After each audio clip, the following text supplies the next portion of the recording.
Welcome to Infinite Novel Audio. Subscribe, and enjoy this video. Chapter 51, Tang Hao slaps Xiaogang.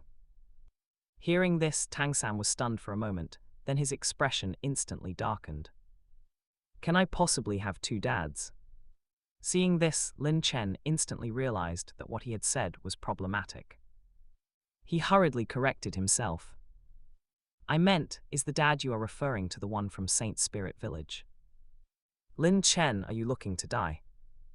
Tang San instantly exploded. Was there any difference between this and the previous sentence? Xiaogang burst into laughter and hurriedly tried to smooth things over for Lin Chen.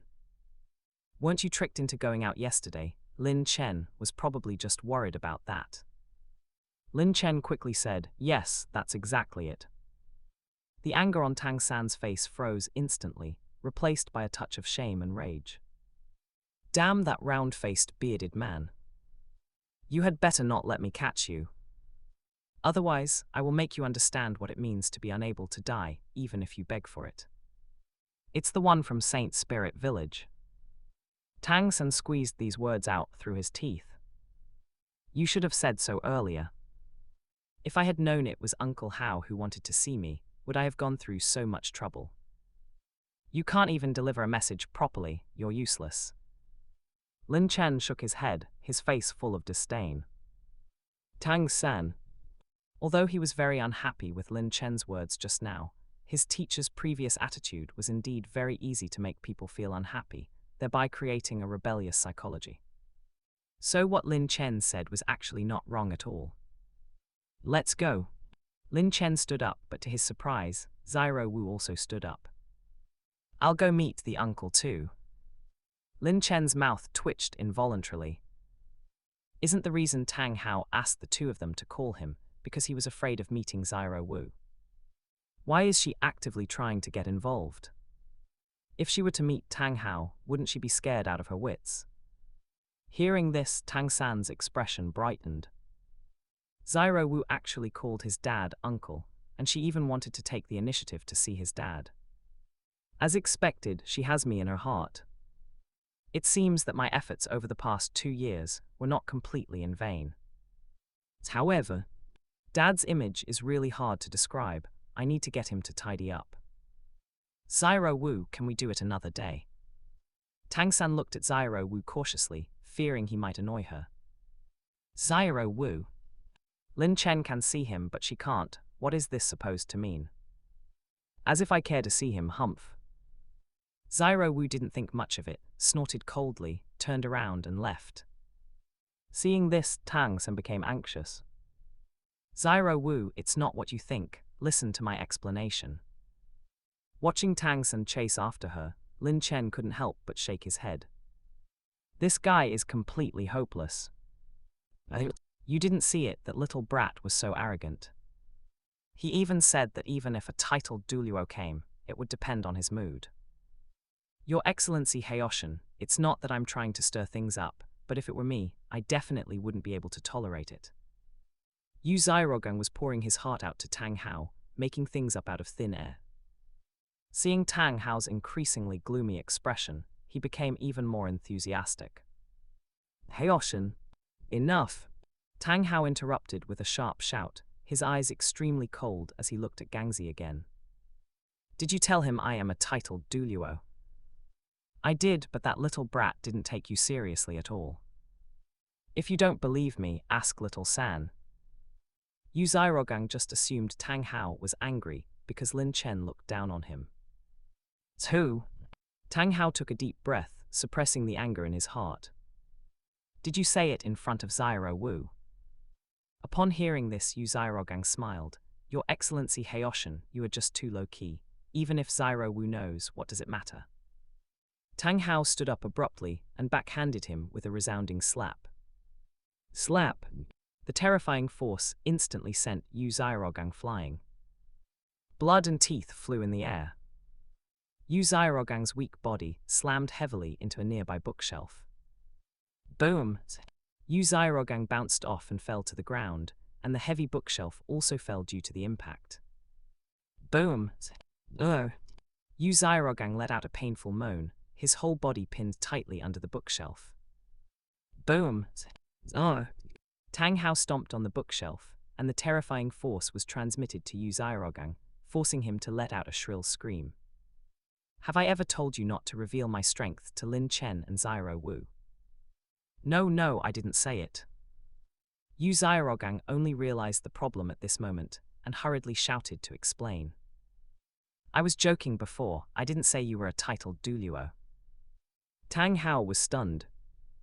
Xiaogang continued, I was just annoyed because Lin Chen made me lose face, so I wanted to ask you to help me teach him a lesson. Tang Hao. This guy is so old, why is he still like a child? It's quite speechless. Tang Hao lifted the bookshelf and dragged Xiaogang out. He saw that his left cheek was swollen like a bun, but it was red and swollen with black with red, obviously having accumulated a lot of bruised blood. Tang Hao said, next time you have something to say, just say it directly, don't do these useless things.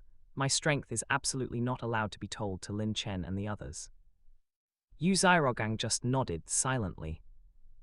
Damn Tang Hao, I am Little San's teacher after all, his second father, yet you hit me over such a small matter, and the blow was so heavy. You are simply asking for death. You just wait.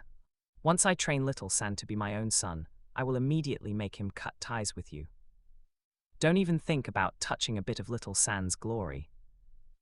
Xiaogang silently swore in his heart that he would definitely make Tang Hao regret it in the future. Regret this slap today. Knock, knock, knock. At this moment, the dormitory door was knocked, and Tang Hao said casually, Come in. Tang San pushed the door open and entered, followed by Lin Chen. Lin Chen deliberately left the door ajar. Teacher, what happened to you? Looking at Xiaogang's swollen left cheek and the bookshelf lying on the ground, Tang San was full of confusion. Lin Chen was also confused. Judging by this situation, it seems Xiaogang was slapped by Tang Hao. Tang Hao's gaze fell on Lin Chen. Didn't you say that as long as I stay away from Little San, the bad luck will decrease? Lin Chen glanced at Tang San. Isn't he perfectly fine? Tang Hao. Xiaogang couldn't help but roar angrily. He is fine, but what about the deaths of Xiao Wuji and the others? Aren't they people too? Lin Chen couldn't help but pick his ear, then looked at Xiaogang. You still have the nerve to ask. When Flender and the others arrived, the bad luck on Tang San suddenly intensified. Whose problem is this? After saying this, he looked at Tang San. Did I warn you at the time, or was it that you didn't want to explain it yourself? Tang San immediately fell silent. Lin Chen did indeed warn him at the time, but he was embarrassed to tell the cause and effect. Tang Hao also looked sideways at Xiaogang. Xiaogang was confused. How did this get blamed on him? Lin Chen looked at Tang Hao. Although I don't know the cause and effect, judging from the depth of Tang San's bad luck, I can infer that Tang San was originally not in any life-threatening danger. As he spoke, he looked coldly at Xiaogang. If it wasn't for you, you big idiot, bringing Flender and the others to blow things out of proportion, how could anyone have died because of this? You still have the nerve to blame me. Chapter 52, The Embarrassing Gangzi. If the other party really wanted to kill Tang San, they wouldn't have come to the academy to find him so openly. Tang San wouldn't have obediently left with them either. Therefore, there was only one truth: they had no intention of harming Tang San. As for why Xiaogang reacted so strongly when there was clearly no life-threatening danger, that could only be asked of them themselves. You're talking nonsense. Xiaogang's face was red, he was panting like an ox, and his hand pointing at Lin Chen was trembling uncontrollably. What about Ma Hongjian and Oscar? Lin Chen rolled his eyes at him. You refuse to admit you're stupid, but if you hadn't taken Flender and Xiao Wuji away, would Ma Hongjian's evil fire outbreak even be an issue? If Ma Hongjian's evil fire outbreak could have been suppressed, would Oscar have needed to run out in the middle of the night to find you, only to die tragically on the street? And you have the nerve to blame me, screw you. The more Lin Chen spoke, the angrier he became, and he immediately made a move as if to rush up and fight him. Xiaogang was so scared that he backed away repeatedly. Not paying attention, he slipped and landed squarely on his butt. Tang Hao, Tang San, who would have thought that a man in his 50s could be scared into sitting on the ground by an 8-year-old child's feint. How embarrassing. You. After Xiaogang realized what happened, his old face instantly flushed red. A huge humiliation, simply a huge humiliation. A dignified Grandmaster of theory, actually scared to such a degree by a child. If this got out, how would he have the face to see anyone in the future? How? HM. Xiaogang looked at Tang Hao, wanting to ask him to step in and deal with Lin Chen, but the subconscious address hadn't even left his mouth before he was blocked by a cold glare from the other party. HMPH. Tang Hao snorted coldly as a threat, and only then looked at his son. Is it as he says? Tang San glanced at Xiaogang, then at Lin Chen. He wanted to help his teacher lie, but he didn't dare deceive his father. He had no choice but to confess honestly. They really didn't want to kill me, they just wanted to bully me. Tang Hao rolled his eyes speechlessly. So with so many people dead, it really was because of Xiaogang's stupidity. What a mess. It left him truly speechless for a moment. Fortunately, Xiaogang only caused the deaths of his brothers and his brothers' students. If others died, so be it. It had nothing to do with the father and son. As long as little San was fine, it was fine. However, was it really appropriate to keep letting little San follow Xiaogang? What if he did something stupid again and got little San killed? Tang Hao glanced sideways at Xiaogang, only to see him clenching his fists tightly, staring at Lin Chen through gritted teeth, looking as if he wished he could rush up and bite Lin Chen to death. Why did he seem more and more useless the more he looked at him? Uncle Hao, if there's nothing else, I'll head back first. Lin Chen didn't have the energy to play with them here. Tang Hao responded indifferently, having lost the thought of teaching him a lesson. The facts proved that it wasn't Lin Chen's fault. And after the other party saw the problem, he had even warned his son. What reason did he have to punish him? He wasn't crazy. If he were to inexplicably teach Lin Chen a lesson, and then Lin Chen noticed a problem later, he definitely wouldn't warn little San again. God knows how much bad luck little San would run into then. Lin Chen turned and left without the slightest hesitation. Xiaogang, on the other hand, turned his head sharply to look at Tang Hao, his face full of disbelief. This bastard actually just let that little brat leave like that. Just you wait, Tang Hao, this Grandmaster will remember you. Dad, could you? Tang San suddenly spoke up, stuttering, not knowing how to express himself. Tang Hao frowned. Fidgeting like a woman, just say what you have to say. Tang San then bit the bullet and spoke. Could you tidy up your appearance a little? Tang Hao was full of question marks. This little brat, had he started looking down on him after just 2 years of school?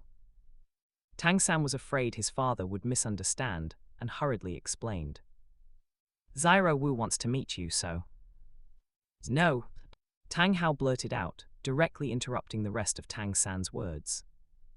Tang San was full of confusion. Why? Tang Hao looked serious. I remember telling you never to tell anyone about my strength and true identity. Are you treating my words as wind in one ear and out the other? Hearing this, Tang San became even more confused. But aren't you a titled Douluo? Isn't a titled Douluo the most powerful existence on the continent? Who else could threaten you? He really couldn't understand, as the most powerful existence on the continent. How could he end up in this state? Every time he thought of this, Tang San would involuntarily think of his childhood. If it weren't for the fact that he had lived 2 lives and knew how to cook for himself when he was hungry, he probably would have starved to death long ago.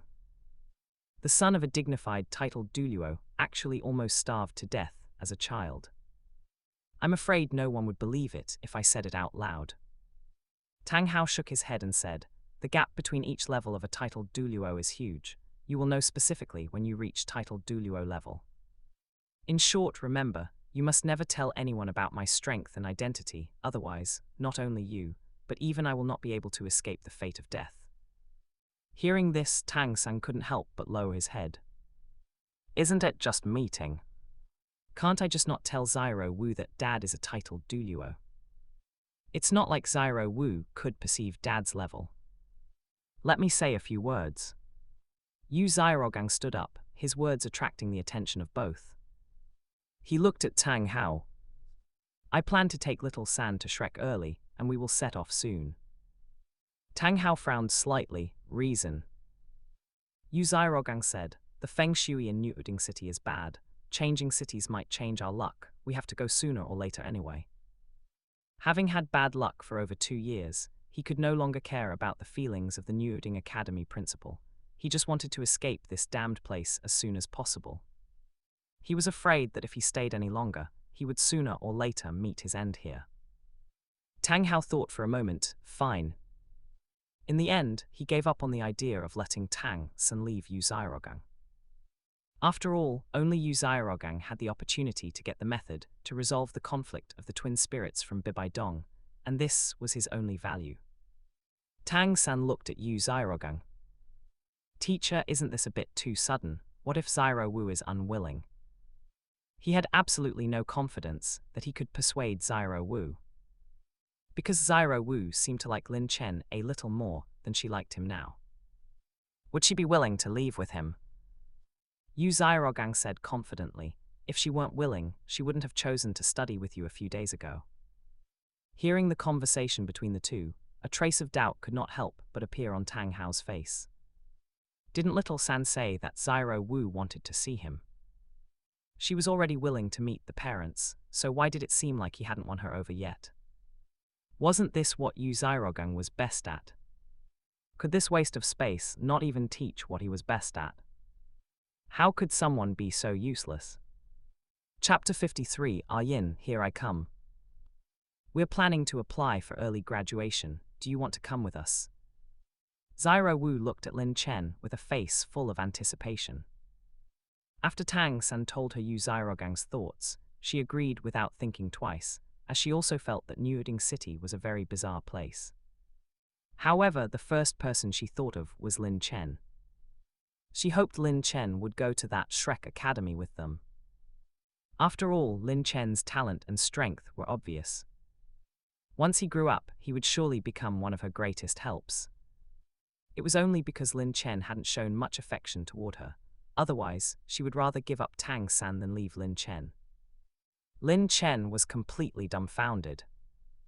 Wasn't it just a bit of bad luck? Why were they already planning to run away early? He glanced at the space between Zyro Wu's eyebrows. Surely her bad luck, which had been accumulating for so long, wouldn't explode on the way to Shrek. Hiss! At this thought, Lin Chen couldn't help but break into a cold sweat for Tang San and the others. Don't forget to like, comment, subscribers, and share to Infinite Novel Audio. Zyro Wu had accumulated quite a lot of bad luck. However, with Tang Hao secretly protecting them, it shouldn't be too big of a problem. She couldn't possibly attract a titled Douluo over, right? There were only a few titled Douluo in the entire continent, who would wander around for no reason. No thanks, we'll meet again if fate permits. Naturally, it was impossible for Lin Chen to follow them to Shrek. The ice and fire yin-yang well was still waiting for him. But with Tang Hao being drawn away by them, he could start planning to get Yin's spirit bone. A top-tier healing spirit ability like Wildfire cannot destroy it, Spring Breeze blows it back to life, was no exaggeration to call an extra life. It could save his life at a critical moment. Furthermore, although the spirit power in the spirit bone wasn't vast, his level wasn't high either, so it could more or less save him some cultivation time. All right. Although Zyro Wu had expected this, she couldn't help but feel a bit disappointed at this moment. Lin Chen asked, when are you leaving? Zyro Wu said, probably tomorrow or the day after. Grandmaster still needs to negotiate with the dean. Lin Chen nodded, all right, I'll see you off then. Since they were running away, he might as well cast Calamity Strike on them one last time. The next time they met, they would probably be enemies. After all, they suffered bad luck every day while following Lin Chen, but they would be fine once they left him. As long as they weren't stupid. They would eventually notice something. Of course, even if Lin Chen went to Shrek with them, it would be useless. Exposure was only a matter of time. Yeah, we'll meet again if fate permits. Xiao Wu nodded, her tone filled with deep anticipation. Lin Chen returned to his dormitory. With a thought, a map instantly appeared in his hand. Unfolding the map, 3 circles were drawn on it. Yin's location was actually not hard to find. He just needed to deduce it by combining 3 points. Near Saint Spirit Village, a river and a forest. Although the original novel didn't state it explicitly, a careful thought would reveal that the cave where Yin was located definitely wouldn't be too far from Saint Spirit Village. Only with a river would there be a waterfall, which was also an indispensable element. The forest where the Blue Silver King resided was also not far from the waterfall where Yin was, which yielded the final key element. Combining these 3 points, Lin Chen circled 3 waterfalls.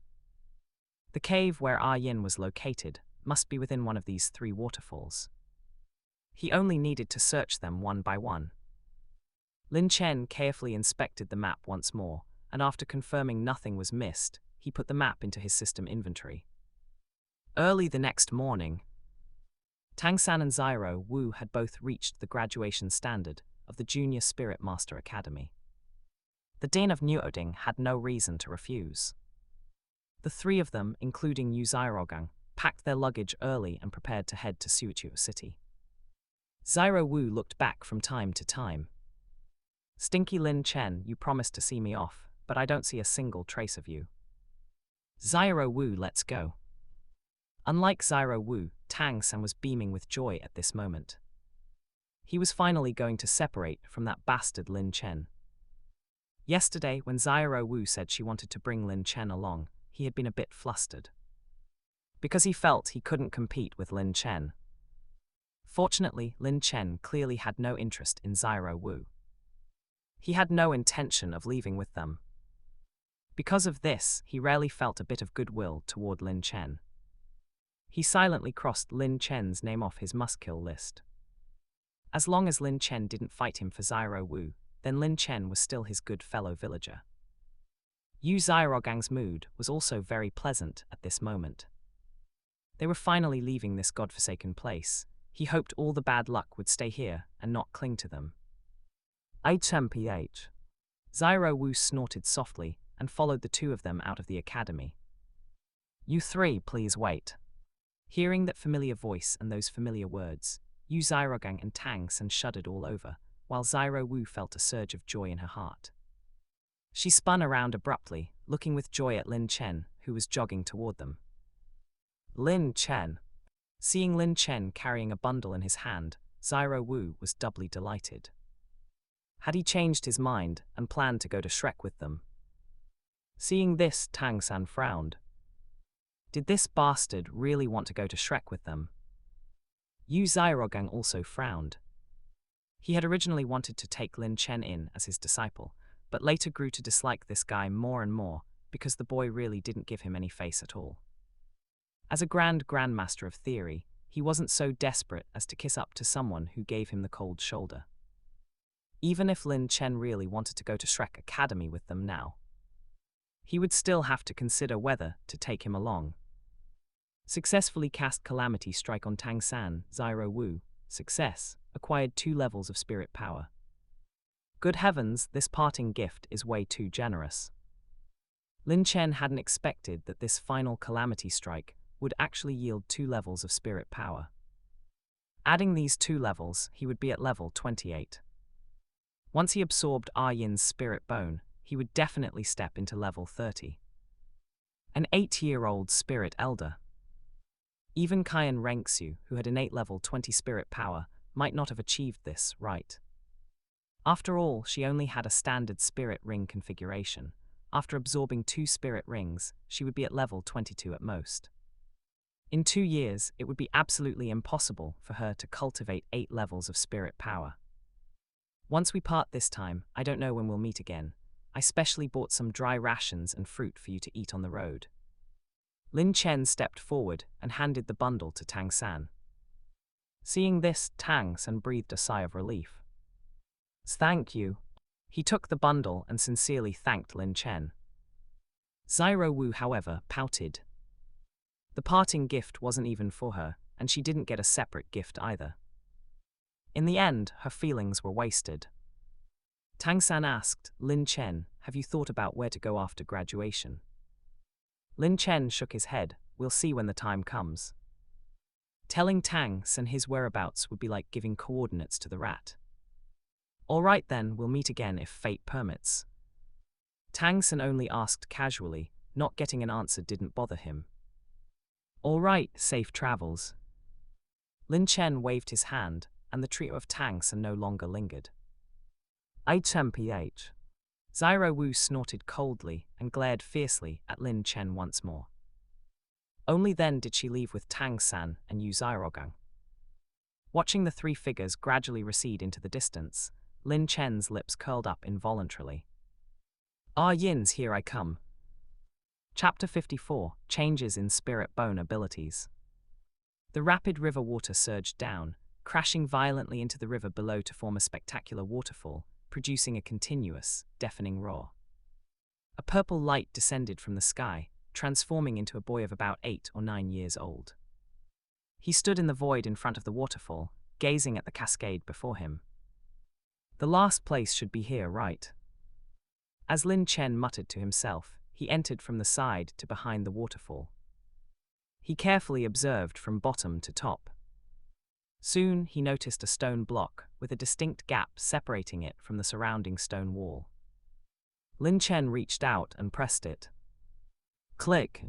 The sound of turning gears rang out, and the stone wall in front of him quietly opened a doorway, revealing a dark tunnel before his eyes. Lin Chen smiled faintly. As expected of a divine craftsman, this mechanism is quite well made. Lin Chen stepped into the tunnel, then took out a crystal ball emitting a soft white light, instantly dispelling the darkness inside. He walked toward the depths of the tunnel. The tunnel was not deep, and Lin Chen quickly reached the end. What met his eyes was a stone chamber. The stone chamber was only about 7 or 8 square meters, with a skylight open at the top. Sunlight shone down through the skylight, casting upon a plant. The plant was entirely blue, but with some golden veins running through its leaves and branches. It was indeed the blue-silver emperor, Yin. Lin Chen shook his head and couldn't help but sigh. How pitiful. If not for the blue-silver emperor's incredibly tenacious vitality, being planted in such a dark, sunless, and extremely damp cave, she would have probably kicked the bucket long ago. Lin Chen scanned around the stone chamber. It's handled quite well. Murmuring, he walked to the stone wall and began to feel around carefully. Before long, he felt a spot that was somewhat loose. He pressed it hard. Click! A stone slab popped out from the wall, revealing a hidden compartment behind it. Inside lay a wooden box. Lin Chen took out the wooden box and carefully opened it. A right leg bone glowing with a deep blue light lay quietly inside. I hope you can help me reach rank 30. Lin Chen gently caressed the spirit bone, as if stroking his lover. He then stored it in his system space and turned to look at Yin. Although Yin was severely damaged, she was still the former blue-silver emperor after all. Not to mention being on par with an immortal herb. At least she could be considered a rank 9 heaven and earth treasure of the life attribute, right? Uncle Hao, I'm sorry, but I'll be taking your wife. Lin Chen walked over to Yin, squatted down, and pulled her up directly by the roots. With a thought, Yin disappeared.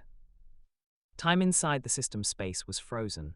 As long as Lin Chen did not take her out, her activity, vitality, and everything else would remain suspended at that exact second. I wonder when Tang Hao will return, and if he'll go crazy when he finds out Yin is gone. Lin Chen shook his head and walked out of the cave. Leaving the cave, he directly turned into a streak of purple light and flew toward Niuding City.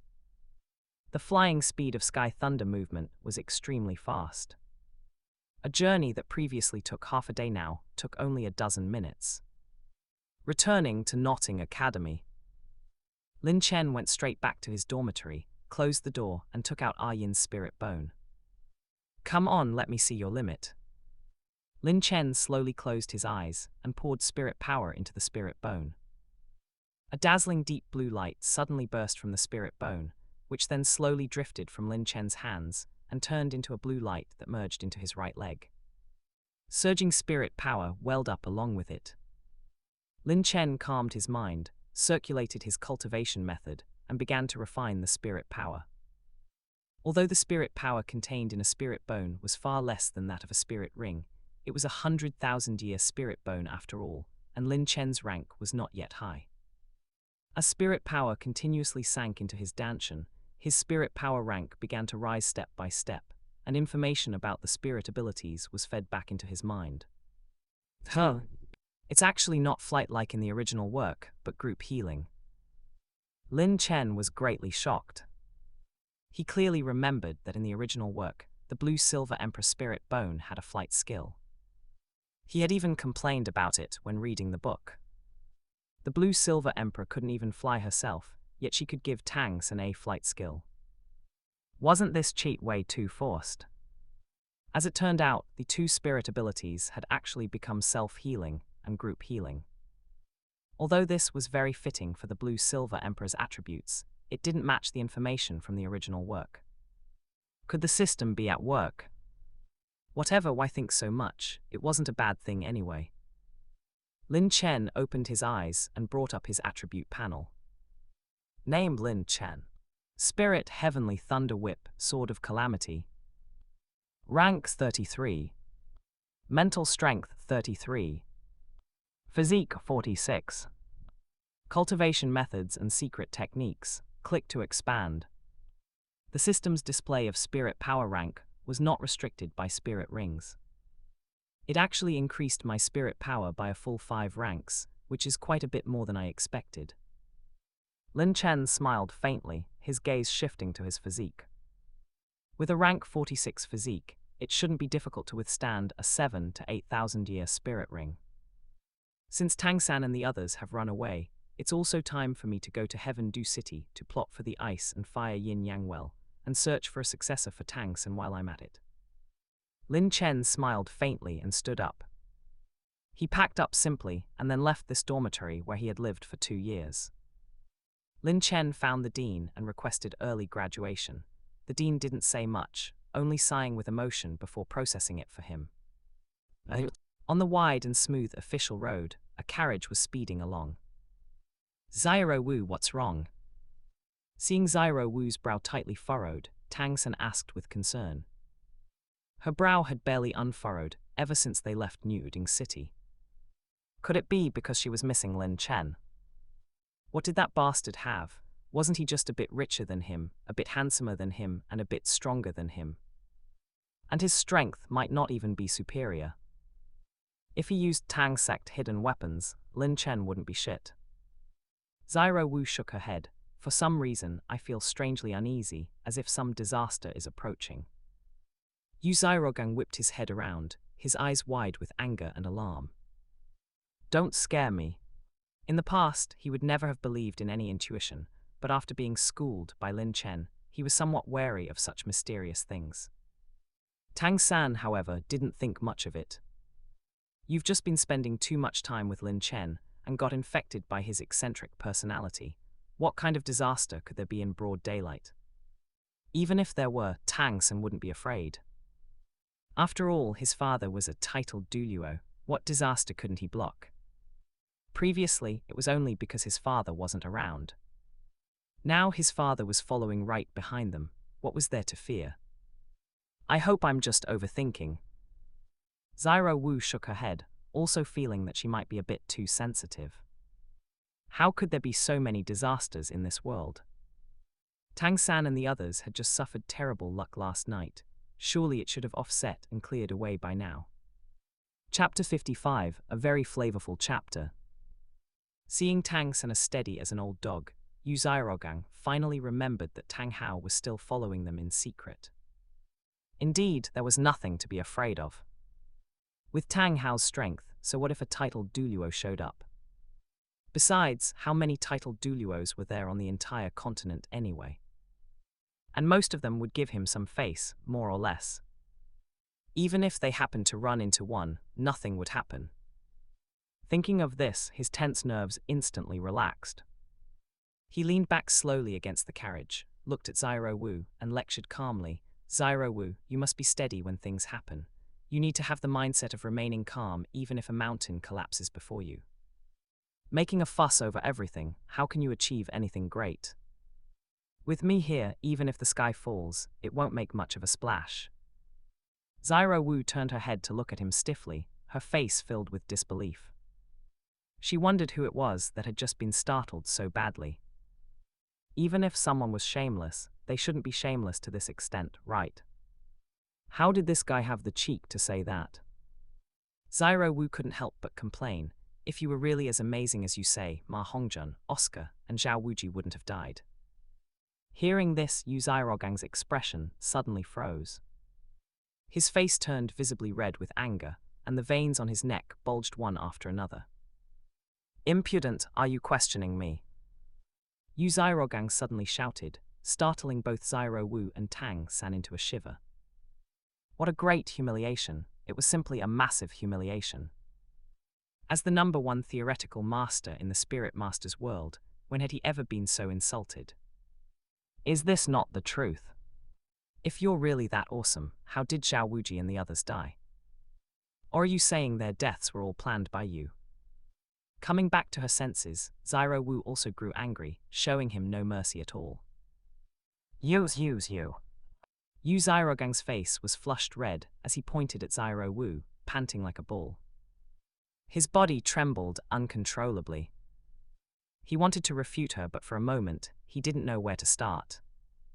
Tang San reached out to pull Xiao Wu back, but felt it wasn't quite appropriate. He looked at his teacher again, wanting to say something, but couldn't utter a single word. On one side was his teacher, and on the other was the girl he loved. This left him at a loss as to whom he should help. What /you /? Xiao Wu spared no feelings, and continued to snap at him as she stared at him. A piece of trash should have the self-awareness and realization of being trash. You act all profound and high and mighty every single day, don't you find it exhausting? If you really have such great ability, why don't you show it? If you really have such great ability, when little San is in danger, why don't you solve it yourself instead of calling your good brother to come and die? Furious, Xiaogang stood up abruptly, only to crash his head into the roof of the carriage. Bang! Hiss! Xiaogang sucked in a breath of cold air and sat back down, clutching his head. Xiao Wu smiled contemptuously, "You're nothing at all." Xiao Wu. Tang San couldn't bear to watch any longer, and couldn't help but tug at Xiao Wu's sleeve, but his words were forcefully cut off by Xiaogang.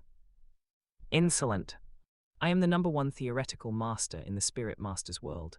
I am the son of Sect Master Yu Yuanjun, the Sect Master of the Blue Lightning Tyrant Dragon Sect, one of the upper 3 sects. I am the young Sect Master of the Blue Lightning Tyrant Dragon Sect. You little brat, who gave you the courage to question me?" Xiaogang clutched his head, glaring at Xiao Wu with a distorted face, almost roaring out every single word. His face was so red it looked like it was about to bleed. Hearing this, the disgust on Xiao Wu's face grew even stronger. "Oh, my dear young sect master, since you have such a prominent status, why didn't you stay at home to help your father manage and grow the clan? Since you are the #1 theoretical master in the Spirit Master's world, why weren't you hired by the Heaven Du Royal Academy or the Spirit Hall Academy, but instead huddled in Notting Academy? Is it because you didn't want to, or because your clan looks down on you, a trash young sect master, and won't let you touch clan affairs at all? Is it because you didn't want to, or because your so-called glory isn't recognized by the outside world at all, and no one is willing to hire a piece of trash like you?" Xiaogang stared at Xiao Wu dumbfounded, his lips trembling incessantly. Lies do not hurt, the truth is the sharpest blade. And Xiao Wu's words were like sharp blades, stabbing straight into his heart. leaving him completely bruised and battered. Pant, pant, pant. Xiaogang's rapid breathing sounded exceptionally clear in the quiet carriage. His blood was boiling and surging. Tang San was full of worry and was about to ask, but Xiaogang reacted. Warm blood sprayed from his mouth, splashing all over Tang San and Xiao Wu before they could react. Teacher. Tang San was horrified, ignoring the blood splattered on his face and body. He stepped forward and supported his collapsing teacher. Xiao Wu wiped the blood off her face with a look of disgust and continued to shoot venomous words. You can't even take a few words. When someone calls you trash, you still refuse to admit it. Xiaogang spat out another mouthful of blood, and Tang San, who was looking down to check on his teacher, was sprayed right in the face. A foul metallic stench hit his nose, causing Tang San's stomach to churn. Bleg! Tang San couldn't hold it in, and a large amount of digested food poured out of his mouth, right into the mouth of Xiaogang, who was gasping for air. Bleg! Xiaogang rolled over abruptly and also began to discharge like a roaring dragon. A pungent stench filled the carriage. Xiao Wu's face instantly turned pale. She was also on the verge of breaking down. She clenched her teeth, whipped open the carriage curtain, and rushed out. She leaped down, stood by the roadside, bent over, and began to vomit. Blegs, bleg. The moment the curtain was lifted, the driver was instantly enveloped in a pungent, sour stench. Whoa! The driver pulled hard on the reins, bringing the carriage horses to a stop. Did you guys fucking take a shit in my carriage? The driver cursed as he lifted the carriage curtain, only to see the carriage covered in vomit. Bleg! The driver couldn't hold it in either and scrambled out of the carriage. He lay by the roadside, vomiting wildly. Tang San also crawled out of the carriage like a maggot at this moment. Never before had he felt that the air of this world was so fresh. Just taking a single breath of fresh air made him feel as if his entire being had been sublimated. You motherfucking hash. After vomiting for a while, the driver stood up and began to curse their entire family trees. He had driven passengers for so many years, but had never experienced anything so absurd. Don't forget to like, comment, subscribers, and share to Infinite Novel Audio. No matter who it was, they wouldn't be able to take it. While Xiao Wu was vomiting, she suddenly seemed to sense something and abruptly looked up at the sky. A T titled Douluo. Xiao Wu was horrified, a boundless fear suddenly enveloping her. Even though the other party had not yet arrived, she would absolutely not mistake it. That terrifying aura was undoubtedly a titled Douluo.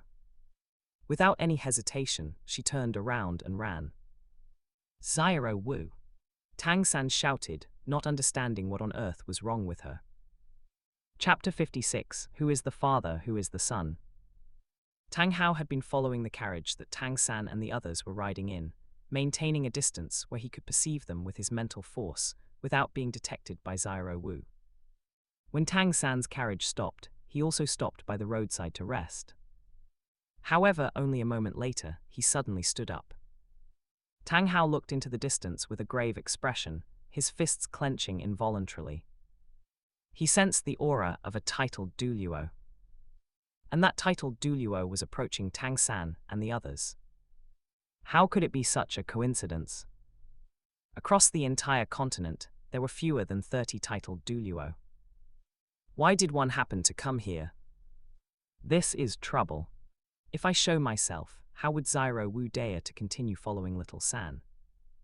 If I don't show myself, Xiao Wu will definitely be captured by the other party. What should I do? Should I see if Xiao Wu will be forced to sacrifice herself to Little San? Tang Hao pondered to himself. They have been together for so long, they must have some feelings for each other. Either way, it's death. Rather than being captured by a stranger, it would be better to sacrifice herself to a familiar friend. As long as she knows Little San has twin spirits and meets the conditions for sacrifice, she is very likely to choose to sacrifice herself when forced into a corner. Thinking of this, a cold light flashed in Tang Hao's eyes. Then let's try it. Tang Hao tiptoed toward the direction of Tang San and the others. He had to get closer to send a voice transmission to Little San. Only when Little San reveals his second spirit will Xiao Wu possibly sacrifice herself. As for the exposure of the twin spirits, he couldn't care about that much right now. The 100,000-year spirit ring and spirit bone were the most important. At worst, he would just take Little San away to cultivate in hiding. Xiao Wu had not run far when an old man with a burly stature, white hair and beard, and wearing a dark blue robe with lightning patterns descended from the sky. I didn't expect to have an unexpected harvest on this trip. Sect Master Yu Yuanzhen looked at the fearful Xiao Wu with interest. He was here to find Yu Xiaogang. Because that brat had trashed the place of the 7 great families under the identity of the young master of the Blue Lightning Tyrant Dragon sect, causing the sect to suffer significant losses. Although he intended to suppress the matter, he couldn't withstand the relentless pressure from other elders. In order to prevent Yu Xiaogang from causing trouble in the name of the family and continuing to cause losses to the family, many elders unanimously decided to expel him from the sect. Their attitude was extremely tough and resolute. Even Sect Master Yu Yuanzhen, the sect master, could not override the consensus. After all, Xiaogang had indeed handled this matter too crudely. What kind of decent person trashes a place while announcing their own name and even leaves a handwritten letter? You had the strength to go and trash the place, didn't you have the strength to kill the witnesses? He had seen stupid people, but never anyone this stupid. How could he, the dignified sect master of the Blue Lightning Tyrant Dragon sect, have given birth to such a stupid son? He made him lose face again and again. He came here this time to properly teach that idiot a lesson. Xiao Wu gritted her teeth and turned to run. But just as she took a step, she felt her body sink. Before she could even last a second, Xiao Wu was pressed to the ground by the terrifying pressure that landed on her, unable to move at all. Thinking of running in front of me, you are too naive. Sect Master Yu Yuanzhen mocked while walking towards Xiao Wu. Stop, let go of Xiao Wu. Tang San, who had caught up, shouted and quietly raised his right hand, pointing at Sect Master Yu Yuanzhen. Whoosh, whoosh, whoosh. 3 arrows pierced through the air, flying straight at Sect Master Yu Yuanzhen's face. Petty tricks. Sect Master Yu Yuanzhen smiled contemptuously, waved his right hand, and his sleeve, wrapped in spirit power, instantly swiped away the 3 incoming arrows. Seeing this, Tang San was not discouraged. He took out steel needles from his body and shot them all at Sect Master Yu Yuanzhen. The needles were just ordinary steel needles, but the technique for throwing them was a unique skill of the Tang sect. Heavenly Maiden scattering flowers. Hey! Sect Master Yu Yuanzhen raised his eyebrows, unable to help but express surprise. A dignified titled Douluo. How could he not see the uniqueness of Tang San's technique for throwing needles? This little guy is interesting. Surprise was one thing, but his movements were not slow. One trick dominates everything. His sleeve, wrapped in spirit power, knocked down all the incoming steel needles. Moreover, Sect Master Yu Yuanzhen did not give Tang San a chance to continue attacking. As his spirit power surged, a terrifying pressure suddenly landed on Tang San's shoulders. Tang San intended to resist, but the pressure was too powerful, directly pressing him to the ground, face to face with Xiao Wu. Xiao Wu! Tang San's eyes widened in anger. While growling lowly, he frantically circulated the spirit power in his body, but even with all his might, he could not shake that pressure at all. Little San released the clear sky hammer. Tang Hao's voice suddenly resounded in Tang San's mind. Dad! Tang San was overjoyed to hear his father's voice. However, his father's words left him somewhat confused. His father didn't come out to save him and Xiao Wu, but instead wanted him to release his second spirit. What does this mean? He was only a one-ring spirit master. What would be the use of releasing his second spirit? Could that broken hammer help him defeat this enemy, who could be called terrifying? Although Tang San had thousands of doubts in his heart, he would not question his father. Just as he was about to release his second spirit, according to his father's wishes, a familiar voice suddenly exploded in his ears. "Stop!" Sect Master Yu Yuanzhen turned his head to look, his eyes widening involuntarily. Xiaogang. Xiaogang had just climbed down from the carriage when he saw his good disciple being beaten to the ground, and the one beating his disciple was actually his father. He had no time to think about why his father would appear here. He strode forward and rushed to the front. "Father, it's been many years. How did you end up in such a state?" Xiaogang asked with a wink. "Father." Tang San and Xiao Wu looked at each other, both seeing shock in the other's eyes. This old man with terrifying strength was actually Grandmaster's father. "What do you mean by ending up in such a state? Also speak normally, what are you winking for?" Sect Master Yu Yuanzhen expressed his lack of understanding. Seeing that his father didn't seem to understand, Xiaogang pointed at Tang San and Xiao Wu on the ground and started winking again, but his mouth was full of preaching. "You are a dignified titled Douluo, yet you come to bully 2 children. Where do you put the face of the sect? Don't you feel ashamed?" Xiao Wu had just sprayed him until he was covered in disgrace, and now was the time to regain his face. He wanted to let Xiao Wu see properly whether he was really the useless waste she said he was, and whether he could protect them when danger arrived. Today he was determined to show off, even his father couldn't stop him. Otherwise, he was afraid that Xiao Wu would lead Little San astray. The image of him being majestic in Little San's heart must absolutely not be damaged in any way. As for the consequences of showing off, at worst he would just get a beating. It was no big deal. Tang San and Xiao Wu were full of shock.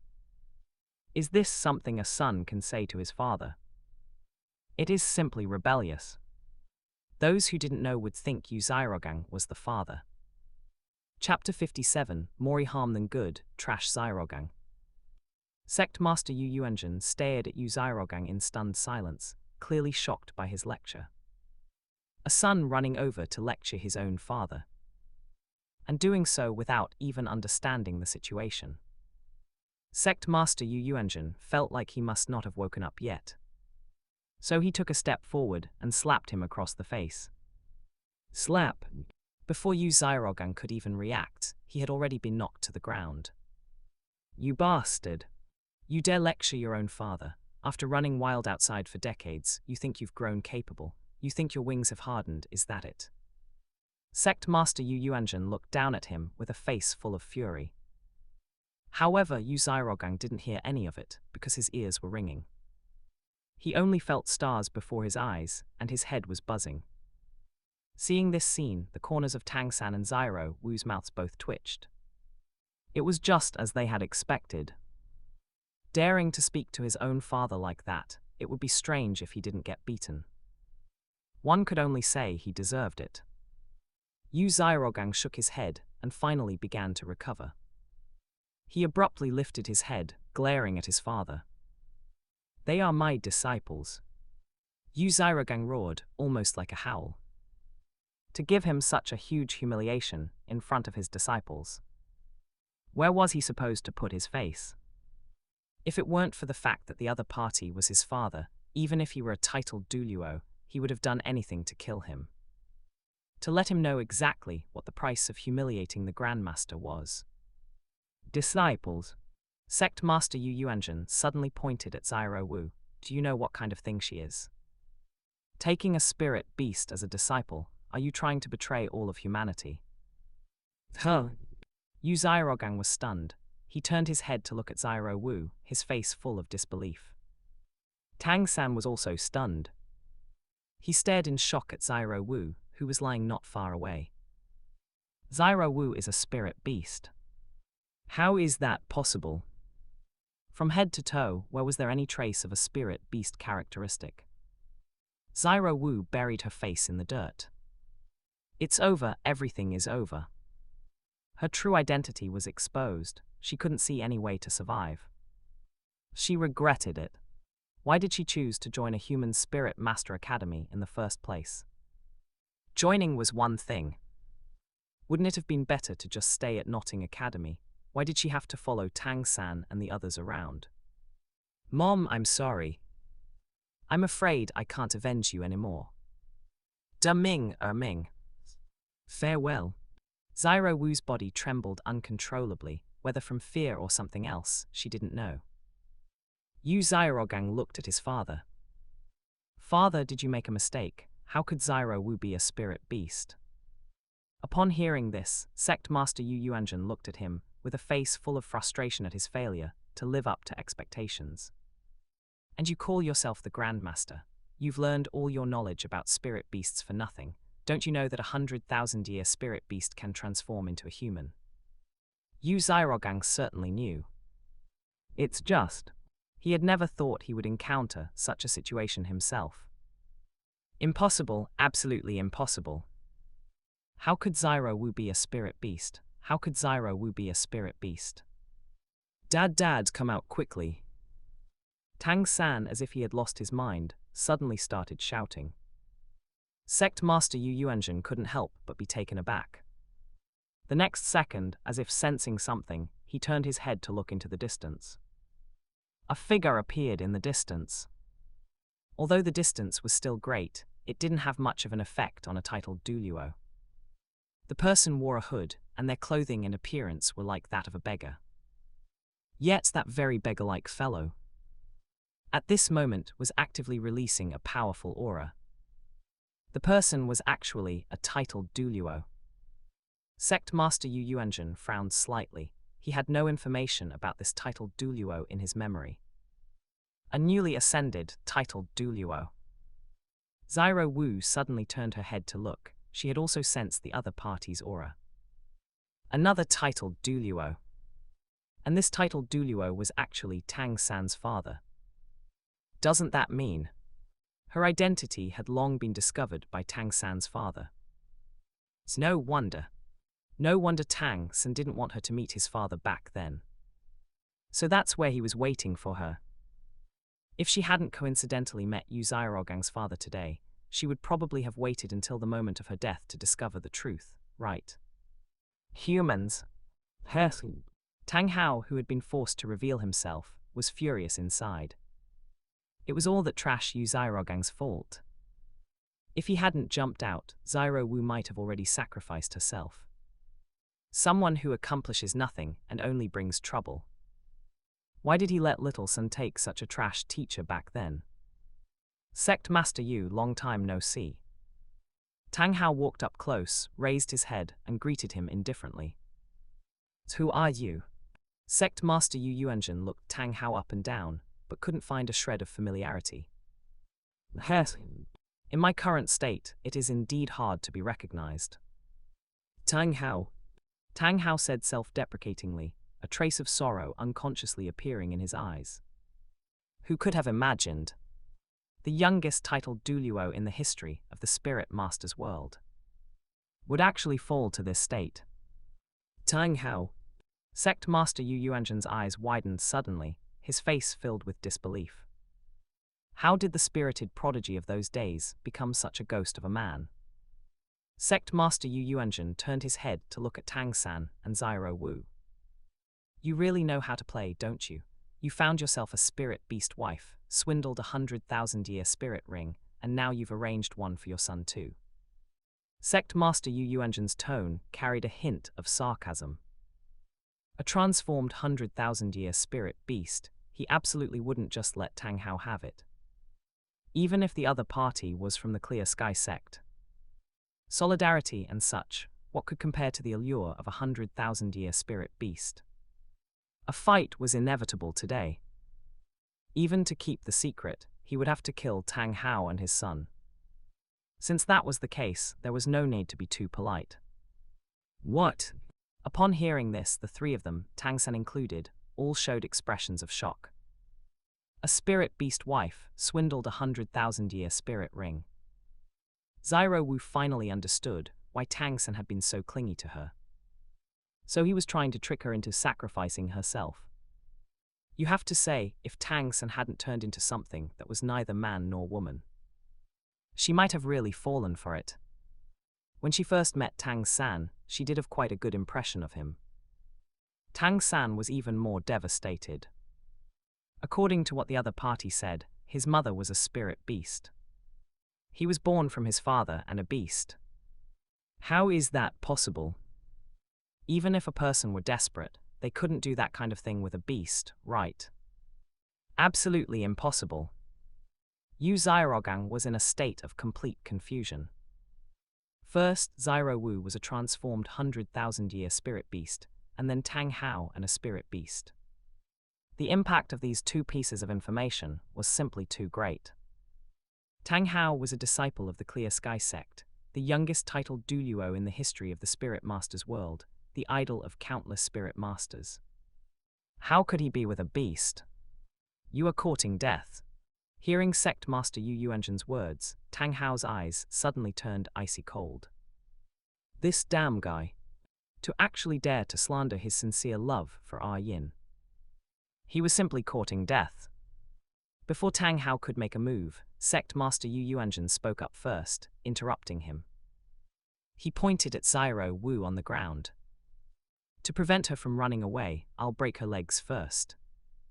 You don't have any objections, do you? Chapter 58, The Selfish Gangzi. No, father, I beg you, please help Zyro Wu. Tang San blurted out, his fists clenched tightly, looking at Tang Hao with pleading eyes. Even though he already knew the other person's true identity, and even though he hadn't decided how to face him in the future, he still didn't want Zyro Wu to come to any harm.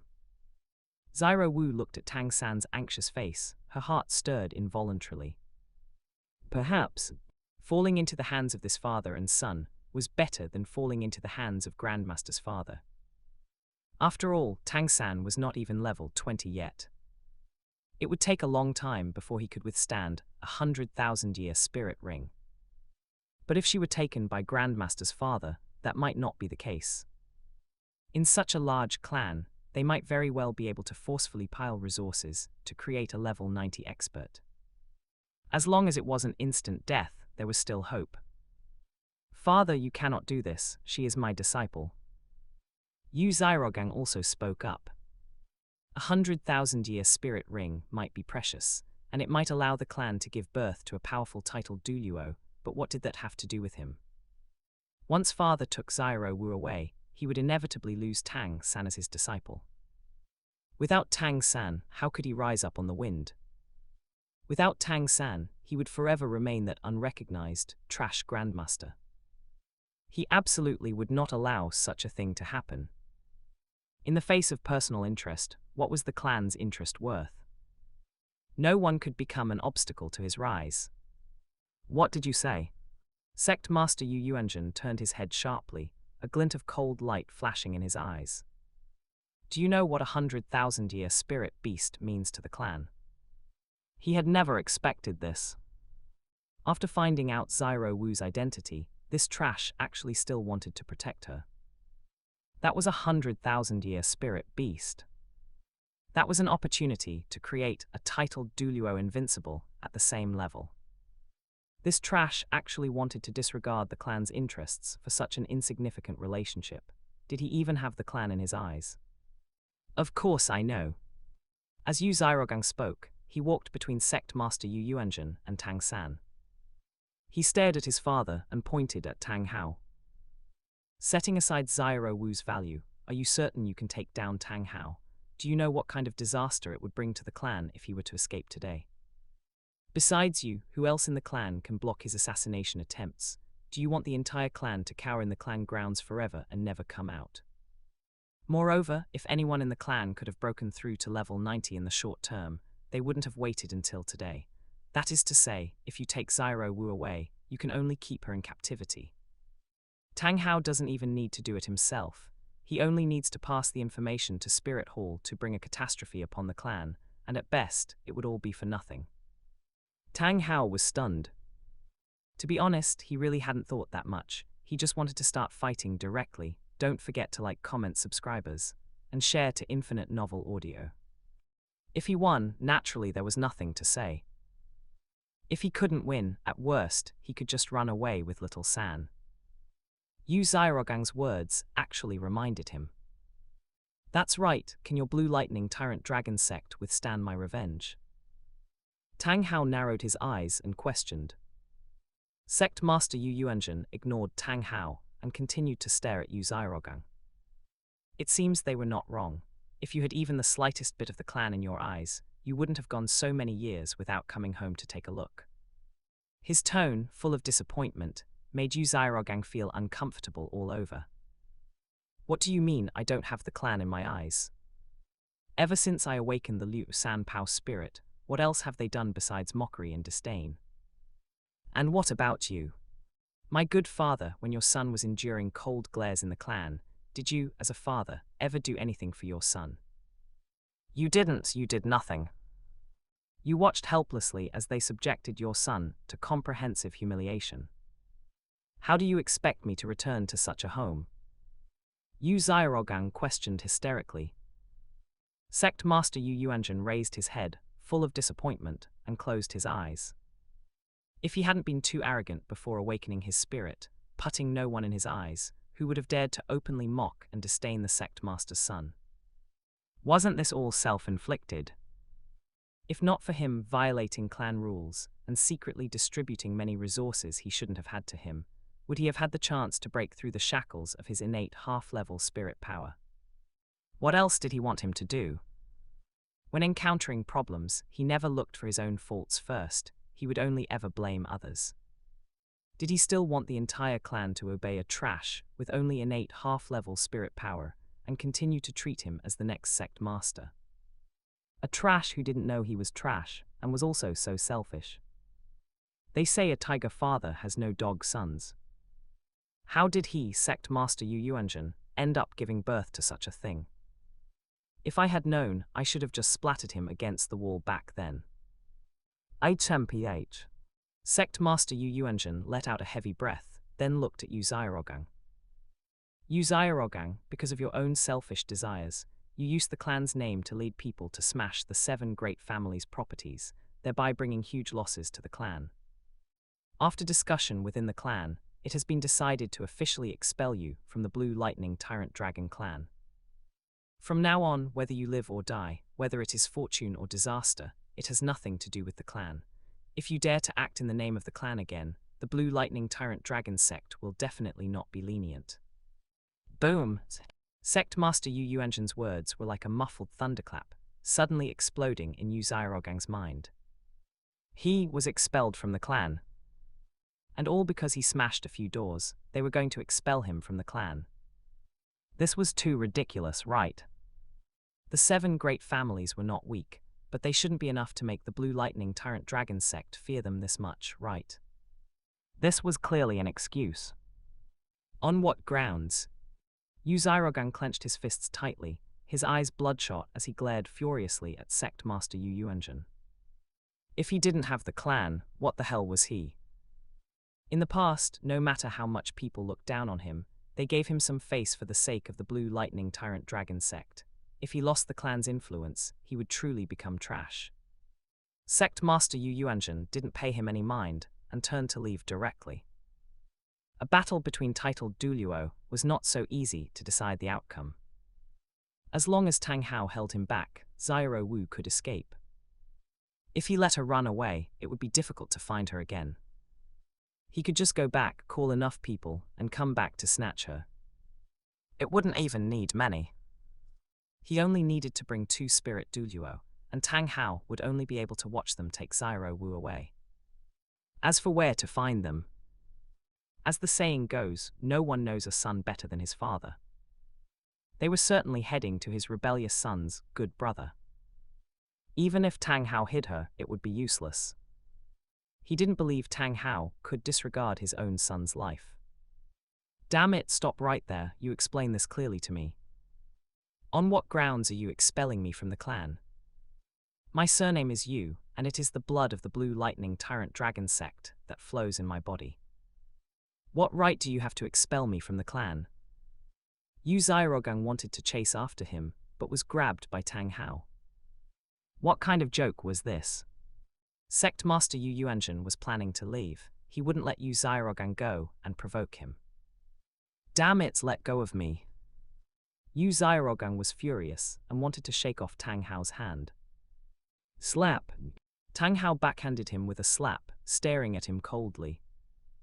Chapter 59, Calamity Strike Authority, Remote Calamity Strike. Xiaogang took a slap, and his eyes instantly became much clearer. HMPH. Tang Hao let out a soft HMPH and gave a forceful shove, instantly pushing him to the ground. Xiaogang lay half reclined on the ground with a dazed expression. If it weren't for him today, Tang Hao would have inevitably ended up in a fight with his father. It would be hard to say who would win, but injuries would be unavoidable. The crucial point was that if they started fighting, Xiao Wu would definitely take the opportunity to escape. He had helped so much, so why did that dog Tang Hao still treat him like this? Did this dog not know what gratitude was? Follow me. Tang Hao ignored Xiaogang and instead glanced at Xiao Wu. Tang San immediately became anxious. Dad. Tang Hao raised his hand to interrupt. Rest assured, I won't hurt her. Upon hearing this, Tang San finally breathed a sigh of relief. Xiao Wu, don't worry, if Dad says he won't hurt you, he won't. Xiao Wu said nothing. She believed that the other party wouldn't hurt her now, but it was hard to say about the future. However, the situation was stronger than the person, so she could only obediently follow behind Tang Hao. Tang Hao led Xiao Wu to the place where Tang San and Xiaogang had heard the sound and stopped. Logically speaking, I should keep you in captivity and wait until Little San needs you in the future to hunt you. After all, I don't need to elaborate on the value of a 100,000-year spirit ring and spirit bone. Xiao Wu remained silent, quietly waiting for what he had to say next. However, looking at Little San's situation, if I were to do that, he would inevitably hold a grudge against me, and it might even turn us into enemies. Xiao Wu still did not speak. Tang Hao continued, because I was once just like him, and I deeply know how heavy the word love really is. Xiao Wu wanted to say, of course the weight of a 100,000-year spirit ring and spirit bone is heavy. That is something we obtained after countless years of cultivation. Tang Hao asked, do you want to hear the story of me and his mother? Xiao Wu just looked at him quietly. Tang Hao assumed she wanted to, so he immediately began to narrate with great emotion. From meeting to knowing each other, from knowing each other to falling in love. And from falling in love to being hunted by Spirit Hall, finally forcing Yin to sacrifice herself. As he spoke, tears unconsciously fell from the corners of his eyes. He clenched his fists tightly, his eyes full of hatred and killing intent. Xiao Wu, however, felt nothing. She wasn't stupid. Wasn't the other party just trying to tell her through this method that he didn't have as much hostility towards spirit beasts as other spirit masters did? Wasn't he just trying to get her to continue following Tang San as a reserve spirit ring? You go. Tang Hao's tone suddenly shifted, leaving Xiao Wu stunned. You are willing to let me leave? Xiao Wu had not expected this step. She looked at Tang Hao with suspicion. Tang Hao smiled faintly. Some things cannot be measured by value and profit. I don't want Little San to hold a grudge against me for the rest of his life. Xiao Wu probed, if I stay, can you protect me? Of course, it wasn't that she didn't want to run, but she didn't believe the other party was willing to let her leave just like that. What if the other party was playing hard to get? What if she took a step out and was crippled by the other party immediately after? Then she would really have no hope. Tang Hao said firmly, as long as I am alive, you and Little San will be fine. Xiao Wu. It really was playing hard to get.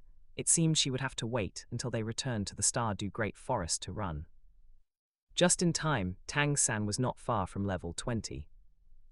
The place they were going was very close to the Stardew Great Forest. After Tang San reached level 20, he would definitely go to the Stardew Great Forest to hunt for a spirit ring. At that time, with Da Ming and Ming there, even a titled Douluo would have to kneel. Then I will stay. With a plan in mind, Xiao Wu feigned difficulty as she made up her mind. Seeing this, Tang Hao breathed a sigh of relief. If Zyro Wu had really turned around and left, he would have had no choice but to keep her in captivity. After all, from the current performance, she didn't seem to like Little Sen very much, and most importantly, Little Sen had already lost his dignity as a man. Since it was destined to be a one-sided love with no result, it would be more practical to trade it for a 100,000-year spirit ring and a 100,000-year spirit bone. Life between heaven and earth is like a white horse passing a crevice, fleeting and sudden. After a long journey, Lin Chen finally arrived at Heaven Du City. He was not in a hurry to hunt for his third spirit ring, because he wanted to try if there was a chance to get a 10,000-year third spirit ring directly. Grandpa Sword, I'm hungry. Lin Chen looked in the direction of the voice and saw a little girl about 20 or 30 meters in front of him, looking pitifully at an old man with an extraordinary aura. The images of the two were very distinct, and the little girl called the old man Grandpa Sword. There could be no mistake. You two, please stay. Lin Chen did not hesitate much and immediately stepped forward to stop them. Chen Xin glanced at him. Something the matter? His tone was very flat, but his eyes were sizing up Lin Chen. Enning Rongrong frowned but said nothing. Calamity Strike on passerby successful, obtained 1/10 of Calamity Strike authority. Lin Chen's heart trembled. Calamity Strike authority, just hearing the name, it was an incredible reward. Didn't expect to hit a big one just after arriving in Heaven Du City. He was truly a titled Douluo, not a bit inferior to Tang Hao. May I ask how to get to the agency? Lin Chen bowed slightly, not pretending to be a charlatan like he did in Niuding City. Heaven Du City was not a small place like Niuding City. If he happened to run into a hot-tempered big shot, it would be troublesome in the end. Hee. There are so many people on the street you don't ask, but you just have to ask me and Grandpa Sword. You really know how to ask. Enning Rongrong was not tall, but her eyes carried an inexplicable sense of looking down on others. Her tone was even a bit sarcastic. She had seen too many people like this. Weren't they just trying to take the opportunity to climb the social ladder? Lin Chen. Although he did have some ill intentions, there was nothing wrong with his appearance, right? Was she that arrogant? Excuse me. Lin Chen couldn't be bothered to talk nonsense with her, bowed slightly, and turned to leave. Grandpa Sword, let's go. Enning Rongrong didn't take it too seriously and pulled Chen Xin away. Chen Xin cared even less. Lin Chen turned into a small alley and gave instructions to the system in his mind. System, receive the reward. As soon as Lin Chen's thought fell, a strange energy immediately surged into his body, and at the same time, a piece of information flooded into his mind. Calamity Strike Authority is the source of disaster, which can also be understood as the power of laws. This 1/10 of the Calamity Strike Authority is not a fragment that requires collecting 10 pieces to redeem the true Calamity Strike Authority, but a weakened version of the Calamity Strike Authority. This part of the Calamity Strike Authority endowed him with the power of authority to directly conduct a Calamity Strike. There is no need to shout, stay, or anything. There is not even a spatial distance limit. As long as it is someone he has come into contact with, he can directly conduct a remote Calamity Strike. Only conducting a Calamity Strike through the Calamity Strike Authority does not grant system rewards. But it's okay. This way, he wouldn't have to worry about Tang Hao and the others detecting the trickery on him. Hee Ning Rongrong, come, let me see just how arrogant you really are. Lin Chen turned his head to look at the street he came from, a wicked smile curling at the corners of his mouth. Chapter 60, In My Name, Bestowing Disease. Open a room with a large bed, it must have a window, and the window should preferably face the crossroads. Also, help me buy a map of the Sunset Forest, the rest is your tip. Lin Chen arrived at a hotel and gave an extra 5 gold coins on top of the room rate. All right, guest, please wait a moment. The front desk clerk saw at a glance that he could earn a little over 4 gold coins. This was not a small amount. While the front desk clerk was checking him in, Lin Chen asked casually, Have there been any major events in the city recently? Does the poisoned Douluo's granddaughter's 15th birthday count? The front desk clerk looked up and asked. Oh, is it today? Lin Chen appeared indifferent, but inside, his heart was already in turmoil. Dugu Yan's birthday meant Dugu Bo certainly wouldn't go to the ice and fire Yin Yang well. In other words, as long as he broke through the poison formation, he could sweep the ice and fire Yin Yang well clean without any risk. He really hadn't expected that a casual question would yield such important intelligence. Could this be the so-called destiny? The front desk clerk shook his head. It seems to be in 3 days. I heard it from a guest too. 3 days was more than enough time. Lin Chen nodded indifferently and didn't ask any further questions. The front desk clerk quickly finished the registration for Lin Chen. Lin Chen took the room key. Send the map up as soon as possible. If it weren't for the fact that leaving immediately after receiving intelligence might cause misunderstandings, he probably would have turned and left the moment he learned Dugu Bo had no time to go to the ice and fire Yin Yang well. Since he was already here, then he might as well finish casting the disaster on Ning Rongrong and Chen Xin before heading to the Sunset Forest. All right, I'll go right away. Your room is number 302. Lin Chen nodded and went straight upstairs. Arriving at room 302, he used the key to open the door, and what came into view was a room with a large bed and a window, the layout of which was not much different from a modern hotel room. The only difference was that it lacked the formulaic feel of a modern hotel room. Lin Chen walked to the window and looked out. Outside the window was the main road of Heaven Du City, the crossroads that connected the 4 major city gates. Lin Chen pulled the curtains shut. Then he closed his eyes and formed hand seals in front of his chest, constantly changing them. As his spirit power circulated, a faint grey light emerged on his hands. A moment later, he quietly opened his eyes. But those reopened eyes had lost their whites. All that remained was a hollow darkness. With his eyes reopened, Lin Chen saw grey lines that ordinary people could not see. They were densely intertwined, stretching off into unknown directions. Those were the threads of causality. Those threads of causality connected to everyone he had come into contact with since birth. The deeper the contact, the thicker the thread of causality. Lin Chen knew clearly who was connected at the end of those threads. Even if it was just a passerby, he could clearly understand it through the thread of causality. In my name I bestow disease. The body rots, the appearance is destroyed. No cure to be found, no medicine to heal.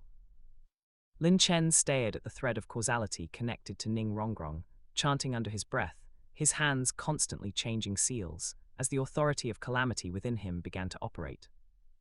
Calamity does not refer solely to bad luck. Bad luck, disease, curses, and natural disasters are all included within it. Bad luck and disease can only be considered hardships. Curses and natural disasters are the true disasters that possess powerful lethality. It was just that the authority Lin Chen controlled was not yet enough to unleash curses and natural disasters, and even the intensity of the bad luck and disease he could inflict was limited. As Lin Chen uttered the last word, he flicked his finger toward the thread of causality connected to Ning Rongrong, and grey mist representing disease suddenly burst from his fingertip. The thick grey mist followed the thread of causality to find its destination. 1 month. Lin Chen had exhausted all his spirit power, yet the disease state could only be maintained for 1 month. After 1 month, unless Lin Chen renewed it for her, she would recover. I wonder if Ning Rongrong, with her face full of pustules, will still be able to act noble. As Lin Chen was pondering, the room door was suddenly knocked. Knock, knock, knock. He walked to the door and opened it to find the front desk clerk standing outside. Guessed the map you wanted. The front desk clerk presented a map made of unknown animal skin with both hands. Lin Chen took it, thank you. After the front desk clerk left, Lin Chen closed the door and began to study the map. It was just as he had expected. Dugu Bo had laid down the poison zone for many years, so how could it be possible that no one had discovered it? It was clearly marked on the map. The only question now was how large the coverage of the poison zone was, and whether his 400-meter silent shadow instant kill could safely cross it.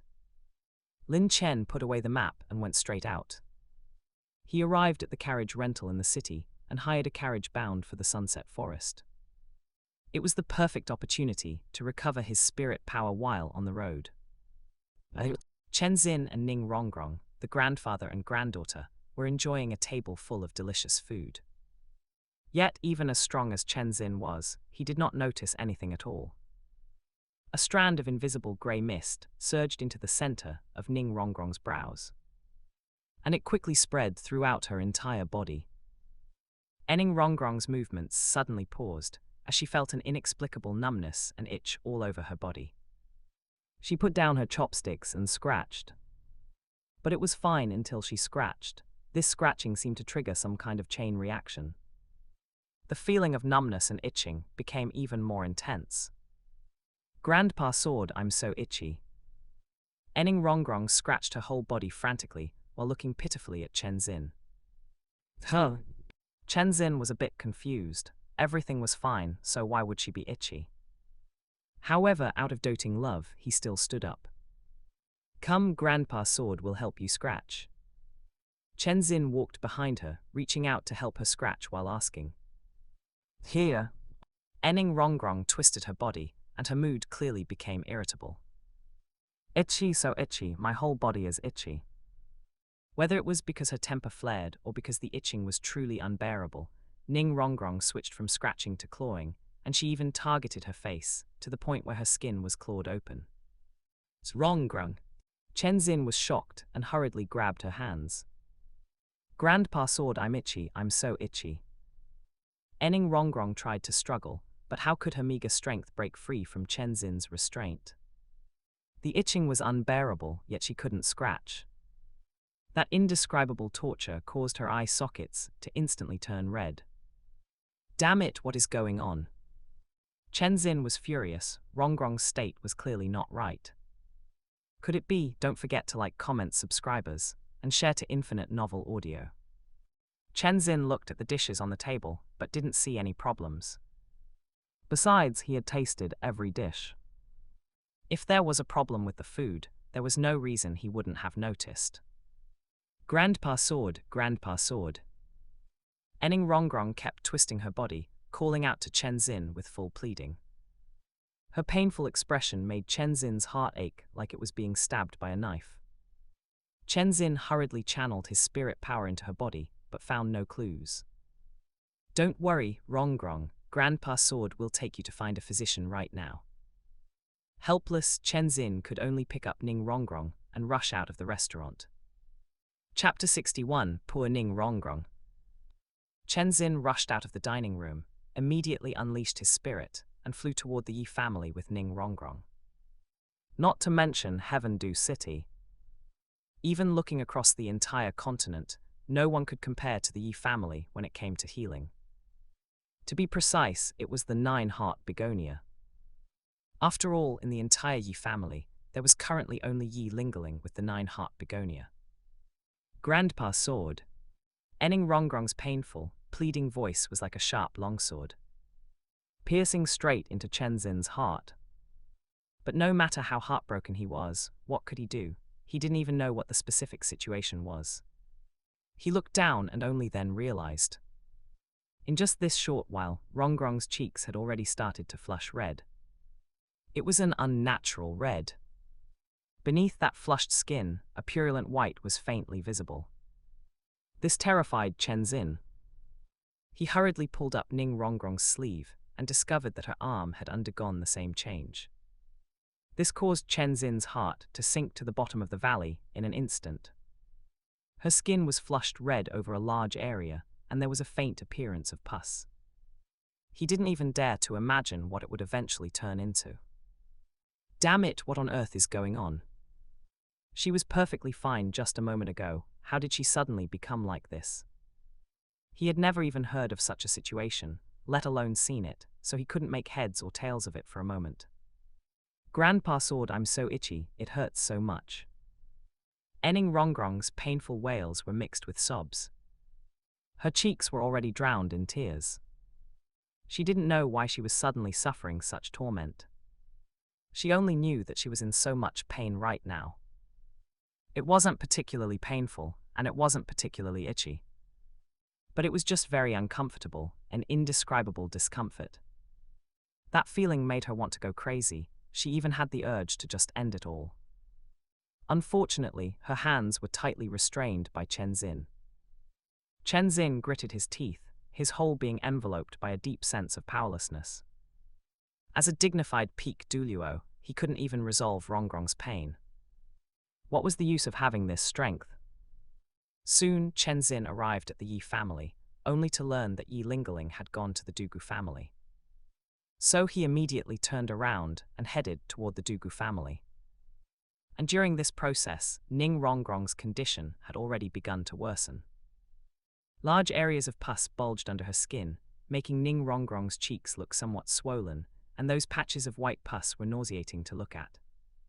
And it wasn't just on her face, her body was the same, it was just hidden by her clothes. Chen Xin suppressed the anger in his heart and flew to the Douluo family at top speed. Where is the daughter of the Yi family?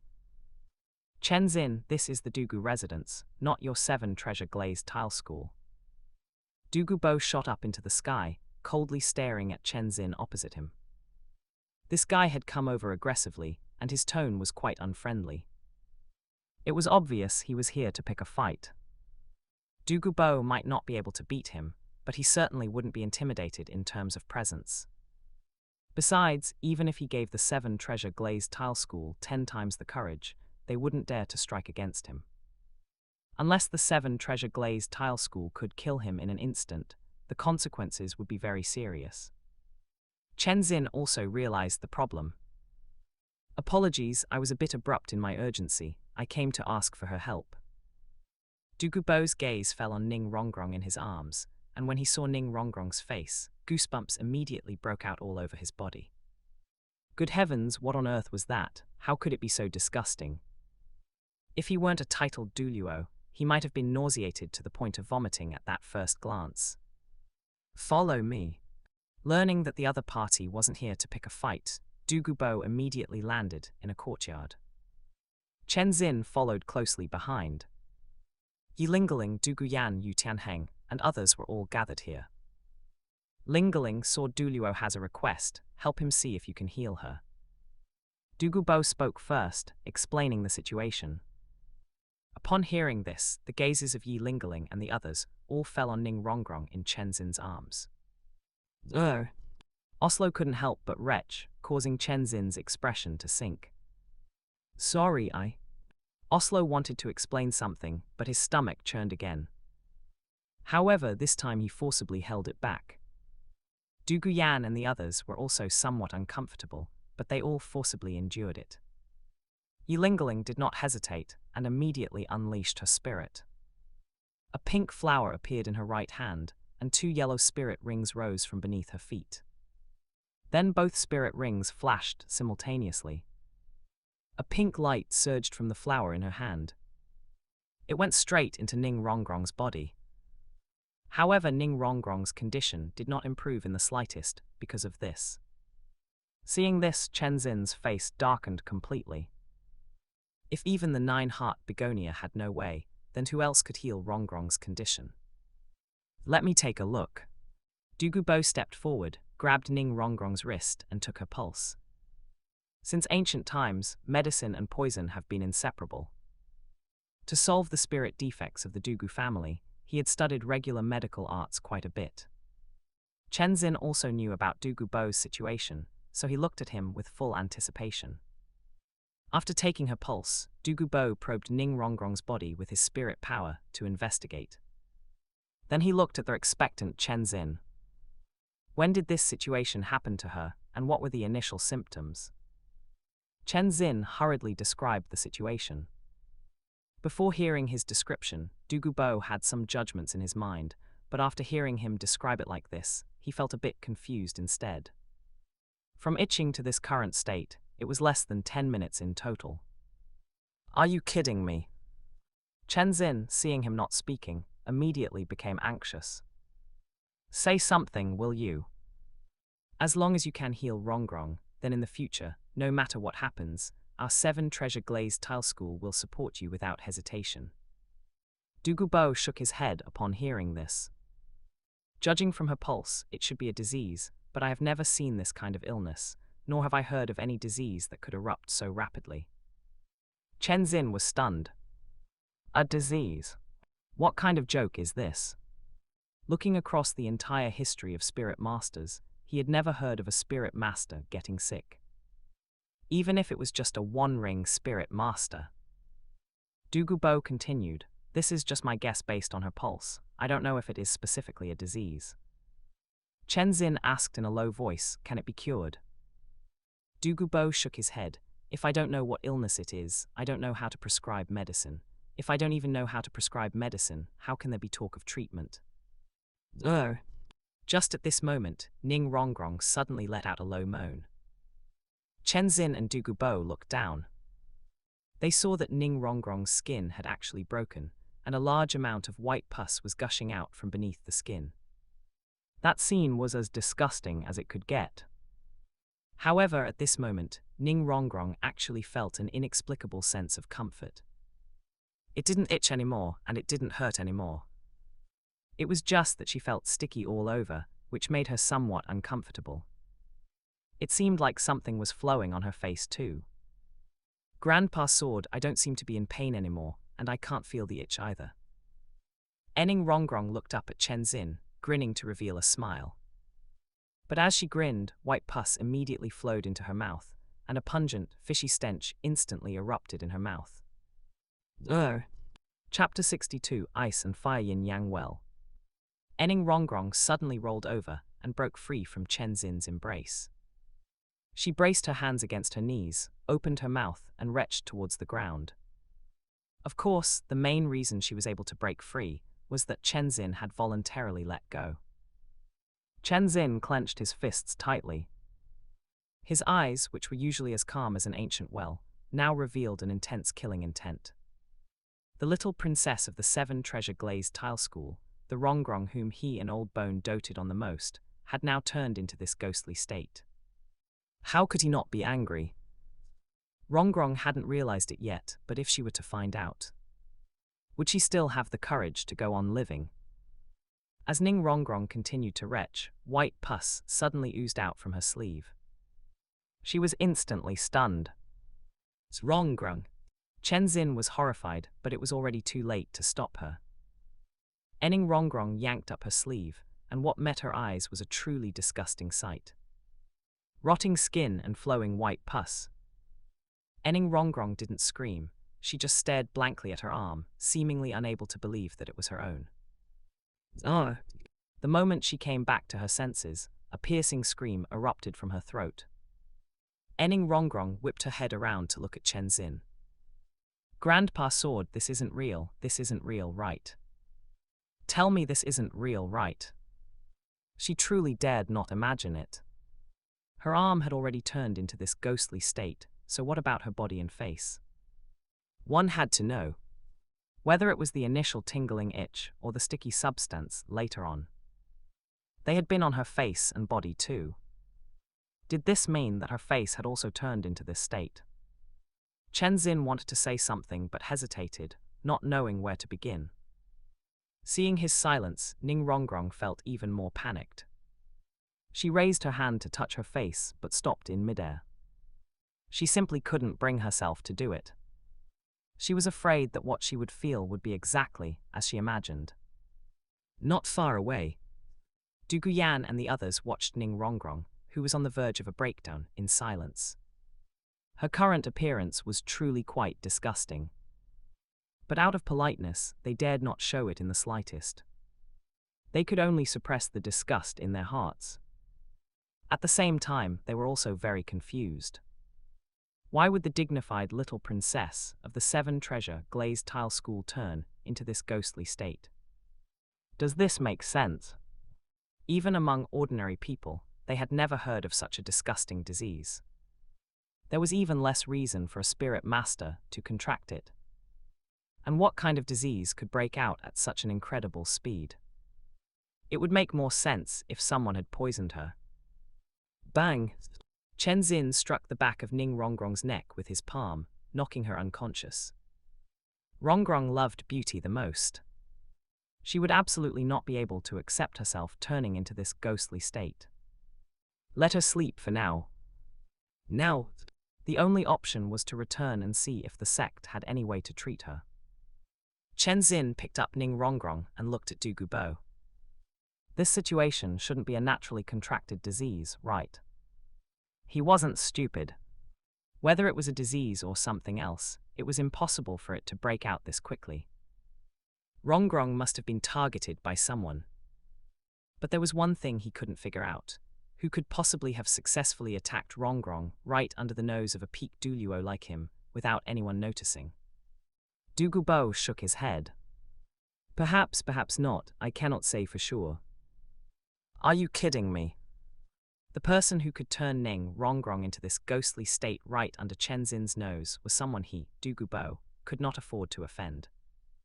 If he said the wrong thing and drew their hostility, it would be a huge loss. Farewell. Chen Xin was in no mood to guess what Douluo was thinking, and immediately took Ning Rongrong and soared into the sky.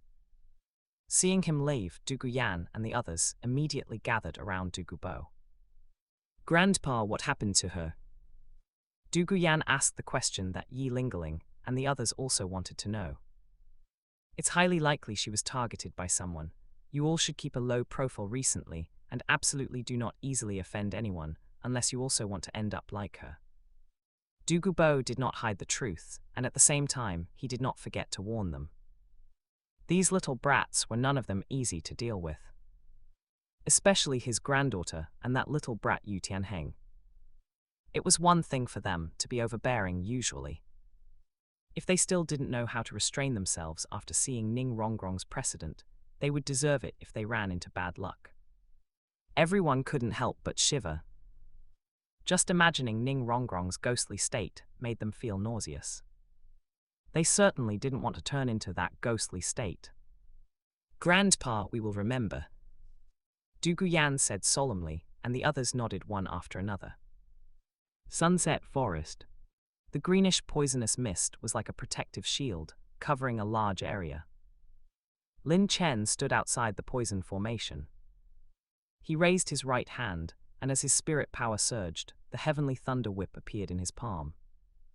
Then he flicked his hand casually, and as the long whip cut through the air, it began to extend rapidly, piercing straight into the greenish poisonous mist. As the long whip extended into the poisonous mist, Lin Chen began to wave his right arm rapidly. The heavenly thunder whip began to churn accordingly. Purple lightning surged along the whip, annihilating all the poisonous mist that came near, forcibly churning out a hollow zone within the mist. Through the hollow zone, Lin Chen could clearly see the situation inside the poison formation. The range of the poison formation was larger than he had expected. Continue. Lin Chen kept churning the heavenly thunder whip, and the heavenly thunder whip kept extending. 10 meters, 30 meters, 50 meters. The heavenly thunder whip could extend infinitely, but it required sufficient spirit power as support. The longer it extended, the greater the consumption of spirit power. However, Lin Chen didn't know how long he could currently support the heavenly thunder whip's extension with his spirit power. 100 meters. When the heavenly thunder whip churned out a 100-meter vortex, it finally broke through the poison zone. The 100 meters here referred to the diameter of the poison zone, not that the heavenly thunder whip had extended 100 meters. The heavenly thunder whip spiraled forward, and its actual length far exceeded 100 meters. 100 meters, small problem. Lin Chen cut off the supply of spirit power, and the heavenly thunder whip instantly turned into specks of purple light and disappeared. The next second, Lin Chen's spirit power quietly circulated within his body, and his entire person instantly vanished from where he stood. When he appeared again, he was already inside the formation. What he had used was the ultimate skill rewarded by the system, silent instant shadow. No killing. Lin Chen looked back at the poison formation behind him, then turned his head to look up. Inside the poison formation was a lone peak. Lin Chen knew that the ice and fire yin-yang well was at the summit of this lone peak. To be precise, it should be in the mountain col at the summit. He did not hesitate, and his figure quickly rushed towards the top of the lone peak. The lone peak was not high, and Lin Chen soon arrived at the summit. What met his eyes was an inverted, cone-shaped mountain col. And at the bottom of that mountain col, there was a red and blue dual-colored yin-yang hot pot. It was precisely one of the blessed lands of Douluo, the ice and fire yin-yang well. Heat and cold air rose from the spring, bringing with them wafts of sulfur, and all sorts of rare flowers and grasses grew around the spring. Lin Chen smiled slightly and leaped straight down. The mountain col was hundreds of meters deep, but this couldn't stump the flying Lin Chen. As he was about to land, his speed visibly slowed down. Finally, he landed steadily on the valley floor. Chapter 63, Tempering the Golden Body with Ice and Fire.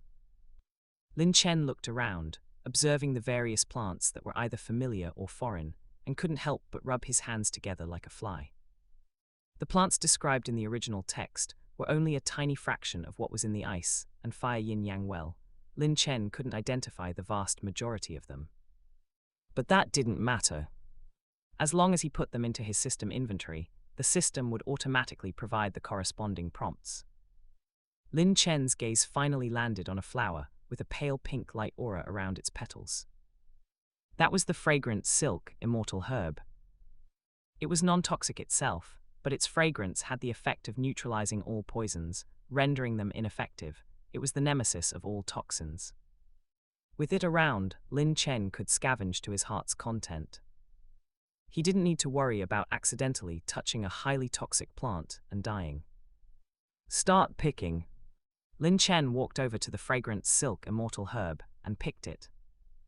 Then came the big sweep. Regardless of whether they were recorded in the original text, and regardless of whether they were poisonous, everything was collected by Lin Chen into his system inventory.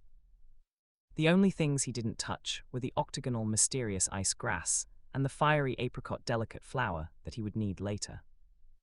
However, when it came to the 9-rank dragon Ganoderma, he hesitated. Like the octagonal mysterious ice grass and the fiery apricot delicate flower, the 9-rank dragon Ganoderma also came in ice and fire varieties, born from the bloodline of the ice and fire dragon kings. Although they were only 9th grade treasures, their medicinal effects for a spirit master possessing a dragon-type spirit were no less inferior to an immortal herb. The jade phosphorus snake was not of the dragon lineage, but its compatibility was very high. 2 stalks of 9-rank dragon Ganoderma would highly likely be able to solve the spirit defect problem of the Douluo family. Lin Chen was wondering whether to leave them for Douluo Bo. Forget it, I've gained so much, I don't mind missing out on these 2. Lin Chen finally decided to leave them behind. Leaving them along with the method of use would be like leaving payment for the medicine. Douluo Bo sat on a treasure mountain without knowing it, using the method to solve the Douluo family's spirit defect. To buy all the plants here was definitely not a loss for him. It was better than letting that little punk benefit in the end, where he wouldn't get anything good. Lin Chen bypassed the 2 9-rank dragon Ganoderma and quickly collected all the plants he didn't need for the moment or didn't recognize into his system space. After collecting all the plants, Lin Chen took out a pen, paper, and a wooden box from his system inventory. I am using the method to resolve the jade phosphorus snake spirit defect to exchange for the plants in this entire medicinal garden.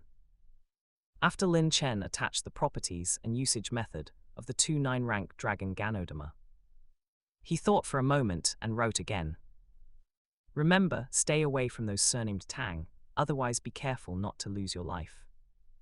Douluo Bo would never know who left the letter, so leaking some insignificant information wouldn't have too much of an impact. Lin Chen did not want an upgraded version of Douluo Bo to continue standing by Tang San's side. However, with the spirit defect resolved, he probably wouldn't have such deep interactions with Tang San anymore. If Tang San could keep his life in his hands, it would probably be thanks to Tang Hao. Stuffing the letter into the wooden box and placing it next to a 9-rank dragon Ganoderma, Lin Chen turned his head to look at the fiery apricot delicate flower and the octagonal mysterious ice grass. He flipped his right hand, and the heavenly thunder whip appeared in his grasp. Lin Chen controlled the thunder on the heavenly thunder whip to flow towards the handle, avoiding injury to the two immortal herbs or affecting their medicinal properties. Then he casually swung it, and the tip of the whip swept straight towards the octagonal mysterious ice grass. The sharp tip of the whip cut precisely through the root of the octagonal mysterious ice grass. Without the slightest error, the octagonal mysterious ice grass tilted slightly and instantly fell to the ground. Although it was only a momentary contact, the ultimate ice attribute power still spread to the heavenly thunder whip, and the tip of the whip was instantly frozen into ice. Furthermore, that terrifying ultimate ice attribute power was still spreading, appearing ready to freeze all the way from the tip to the handle, and even freeze Lin Chen. Seeing this, Lin Chen stopped controlling the thunder power and let it spread towards the tip of the whip. He wanted to see how the attributes inherent to a god-level spirit compared to this so-called ultimate ice. Bang! The ultimate ice attribute power collided with the purple thunder on the heavenly thunder whip, instantly erupting with a crisp explosion sound. And then, Lin Chen hurriedly dropped the heavenly thunder whip. The heavenly thunder whip might be god-level, but it couldn't withstand Lin Chen's own strength being too poor. It simply couldn't bear too strong a thunder attribute. And the octagonal mysterious ice grass was something even a titled Douluo feared immensely. Naturally, there was a gap between the two. The moment Lin Chen dropped the heavenly thunder whip, the entire whip was completely frozen into ice. However, this had no impact on Lin Chen. The greatest advantage of a tool spirit was that it would not affect the spirit master themselves like a beast spirit would. Unless the spirit was forcibly shattered, the spirit master would not suffer any backlash from it. With a thought from Lin Chen, the heavenly thunder whip suddenly disintegrated. The heavenly thunder whip turned into purple light and dissipated, leaving only ice shards all over the ground. Then Lin Chen picked the fiery apricot delicate flower using the same method, and used the heavenly thunder whip to flick it in front of the octagonal mysterious ice grass. Having finished all this, Lin Chen quickly removed his clothes and put them into the system space. He came before the two immortal herbs. The ultimate powers of the octagonal mysterious ice grass and the fiery apricot delicate flower would be neutralized the moment they came into contact. This was the best and only opportunity to consume them. If he didn't consume them now, their medicinal power would soon disappear. Lin Chen picked up the two immortal herbs and shoved them into his mouth, swallowing them whole. Once the two immortal herbs entered his mouth, they instantly turned into two streams of liquid that slid down his throat. Lin Chen moved his body and jumped directly into the intersection of ice and fire at the spring eye. Although the two extreme forces would neutralize each other, they were still not something he could withstand at his current stage. He had to use the ice and fire yin-yang well to assist in refining them. Otherwise, if the ice and fire forces erupted, they could take his life in an instant. 7 Treasure Glazed Tile School. Chenzin, oh Chenzin, you are unworthy of being a titled Douluo. Under your very nose, you could still let Rongrong suffer such a vicious attack. Tell me, what are you good for? Gu Rong stared at Chenzin with a face full of anger, wishing he could swallow him alive. He always called Chenzin old rascal, but today he addressed him by his name. It was evident just how angry he was. Upon hearing this, Chenzin lowered his head like a child who had made a mistake, saying nothing.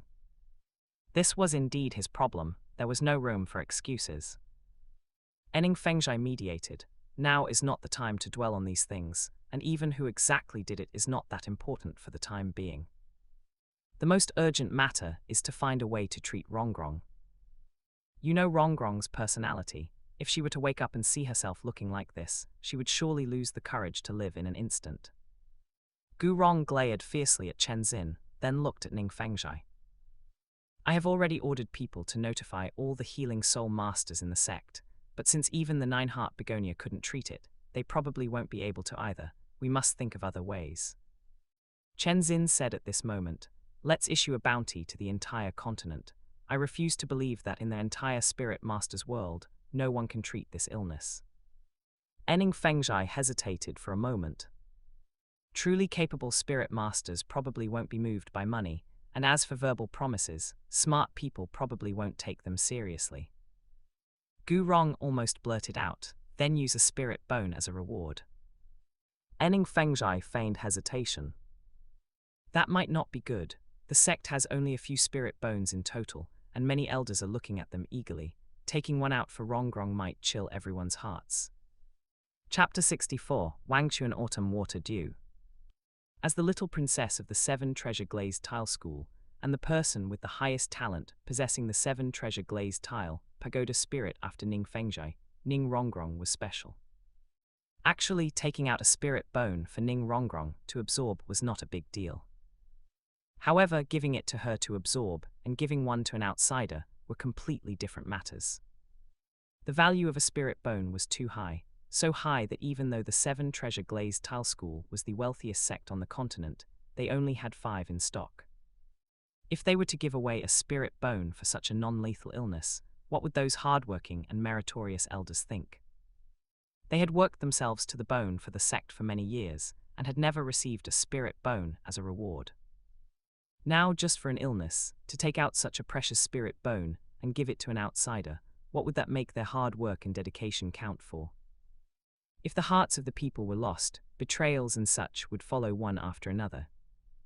Even though Ning Fengzhai very much wanted to do so, as the sect master of the 7 treasure glazed tile school, he had to take everyone's feelings into account. HMPH. Gu Rong snorted coldly, whoever has an opinion, let them come find me. Ning Fengzhai.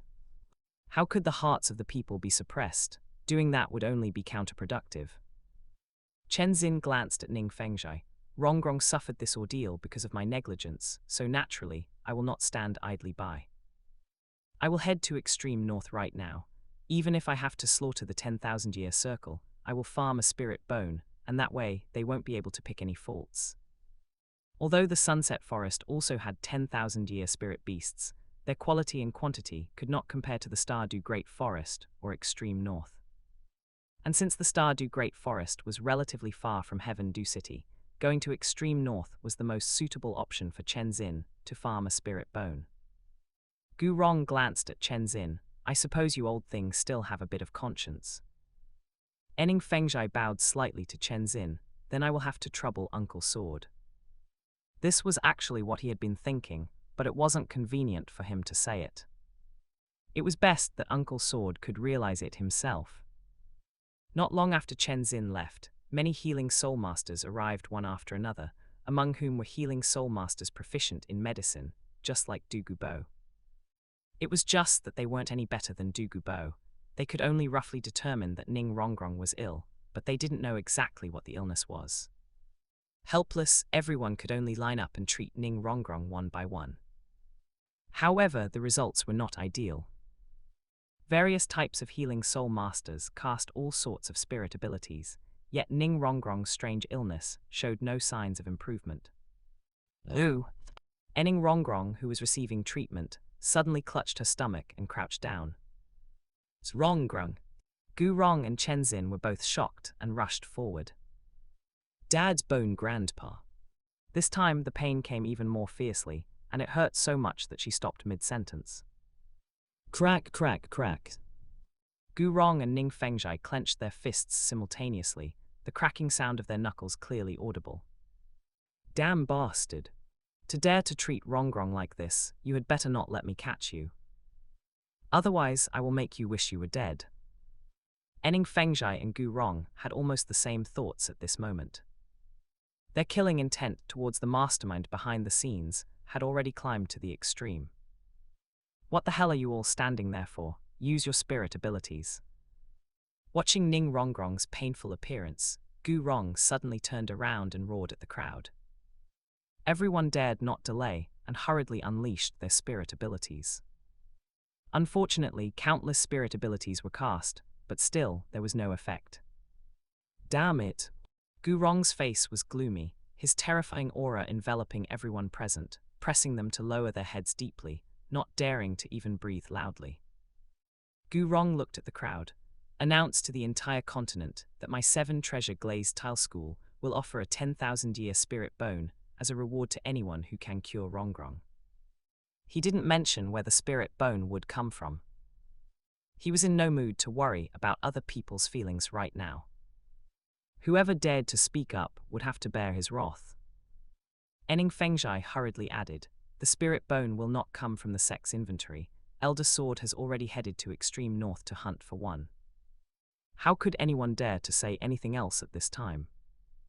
After answering in unison, they all fled the place as if escaping. Ice and fire yin yang well. The spring water suddenly exploded, and Lin Chen rushed out from underwater like a rocket. He landed steadily on the bank. As expected, fanfiction is all a lie. Where is any damn god-level spirit bone? Lin Chen said through gritted teeth. He had turned the bottom over completely. Where were any spirit bones or dragon balls? All there were 2 dragon-shaped skeletons. Lin Chen shook his head and took out a towel to wipe his body. Wiping his body dry, he put on his clothes. Lin Chen focused his mind on the system, and his attribute panel suddenly appeared in the void before his eyes. Named Lin Chen. Spirit Heavenly Thunder Whip, Sword of Calamity. Level 33. Mental Force 33. Physique 56. Cultivation techniques, click to expand. His level and mental force hadn't changed, but his physique had increased by a full 10 levels. Don't forget to like, comment, subscribers, and share to Infinite Novel Audio. The ice and fire golden body tempering was indeed powerful. Next, it depended on whether the Wangchu and Autumn Water Dew could push his mental force to the Spirit King level. 2 immortal herbs plus the assistance of the ice and fire yin yang well only increased his physique by 10 levels. He wanted to increase his mental force by 17 levels with just 1 immortal herb. Why did he feel like it was a bit of a stretch?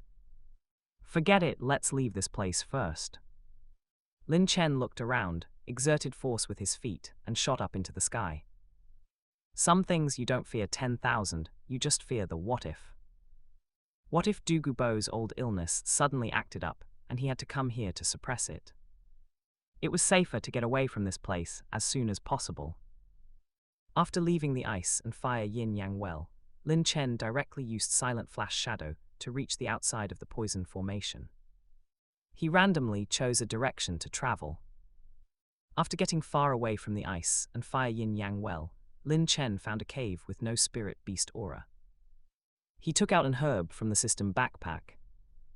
The herb was emerald green all over, with 3 snow-white leaves in the center, and a few drops of water in the middle of the leaves, just like dew left in the early morning. It was precisely the Wangchu and Autumn Water Dew that could enhance mental force and forge the fiery eyes. Whether I can withstand a 10,000-year third spirit ring depends on how effective you are. Lin Chen muttered to himself while looking at the herb in his hand. Then he tilted his head back and poured the dew from the center of the herb into his mouth. The dewdrop fell into his mouth, and a fresh fragrance suddenly exploded in his mouth, followed by a surge of energy spreading throughout his body. Under the baptism of that energy, Lin Chen felt a sense of mental invigoration. His mind seemed to clear up a lot instantly. Lin Chen dared not delay and hurriedly sat cross-legged to refine the medicinal power. As the medicinal power was continuously refined, Lin Chen felt his mind becoming clearer and clearer. The most direct feeling was that he remembered many memories he had originally forgotten. Furthermore, his perception of the outside world seemed to have become much clearer. Even an unknown insect crawling at the entrance of the cave could not escape his perception. This was the benefit brought by the improvement of mental force. However, apart from that, there were no other special changes. Chapter 65, the system starts to exert its power. As the last trace of medicinal power was refined, Lin Chen slowly opened his eyes. He pulled up his interface to check. The improvement effect was better than he had expected. It had increased by a full 10 levels, but there was still a significant gap from the intensity required to withstand a 10,000-year spirit ring. Lin Chen could not help but shake his head. Tang San had practiced the purple demon eye since childhood, and even after consuming the Wangchuan autumn water dew, he still found it extremely difficult to absorb a 10,000-year spirit ring. For him to think he could raise his mental force to the Spirit King level with just one stalk of Wangchuan autumn water dew was indeed a bit fanciful. Sigh, if only I could have a mental-type head spirit bone. Lin Chen couldn't help but sigh. Forget it, life is full of regrets. A 9,000-year third spirit ring is not bad either. Lin Chen shook his head, comforting himself. He got up and walked out of the cave, starting to search the jungle for a suitable spirit beast. A spirit beast that was compatible in every aspect was not easy to find. Lin Chen searched for 3 whole days, but as a result, let alone a spirit beast that was compatible in every aspect, he didn't even encounter a single lightning attribute spirit beast. He couldn't help but think to himself, could it be that because I used Calamity Strike too much, it made my own luck worse? While pondering this, Lin Chen noticed that a few hundred meters away, there were 3 people with their backs turned to him. The 3 of you, please wait. Out of professional conduct, he subconsciously shouted to stop them. At the same time, he quickened his pace and walked towards them. But when the 3 of them stopped and looked at him, Lin Chen immediately wanted to slap himself. Among the 3 there were 2 old men and 1 young person, 2 males and 1 female. The 2 old men, one was short and stout, the other was tall and thin. As for the young woman, she looked to be 17 or 18 years old and had long golden hair. Her appearance could be described as stunning, her figure was flawless, and her whole body exuded an inexplicably holy aura, as if she were an angel who had fallen to the mortal world. With such a combination, Lin Chen didn't need to think too hard to guess their identities. It was highly likely to be Cayenne Renxiu, Snake Lance Douluo, and Porcupinefish Douluo. Lin Chen never expected that he would actually run into the 3 of them here. It was simply terrible luck. However, setting aside luck and such, Cayenne Renxiu was truly beautiful. Her looks, figure, and temperament were all flawless. Any celebrity or internet influencer compared to her was just weak, right? But the current Lin Chen didn't have any inappropriate thoughts about her. He just wanted to get away from them as quickly as possible. Calamity Strike on passerby successful, obtained reward, concentration pill *1. Concentration pill. This name sounds a bit like a pill that increases mental force. Is the system this user-friendly? Lin Chen was greatly shocked, but he dared not show any abnormality in his expression. Cayenne Renxiu and the others were looking at him. Arriving 10 meters away from the 3, Lin Chen bowed slightly towards them. I got separated from my family elders and am a bit lost now. I would like to ask the 3 of you, which direction should I go to get out of the Sunset Forest? He was only 7 or 8 years old, and appearing alone in the core area of the Sunset Forest would surely arouse their suspicion, so he needed a reasonable excuse for being here. Cayenne Renxiu and the others looked enlightened. They were just wondering how a mere child could appear in the core area of the Sunset Forest. It turned out he had gotten separated from his family elders. Cayenne Renxiu raised her hand and pointed towards the outer area, without saying a word. Thank you. Lin Chen bowed slightly, then turned and headed in the direction she pointed. The 3 of them watched his receding figure. Porcupinefish Douluo asked in a low voice, "Young master, should I?" His words were unfinished, but the meaning was clear.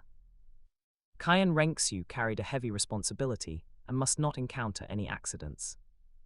Better to kill the wrong person than let one go.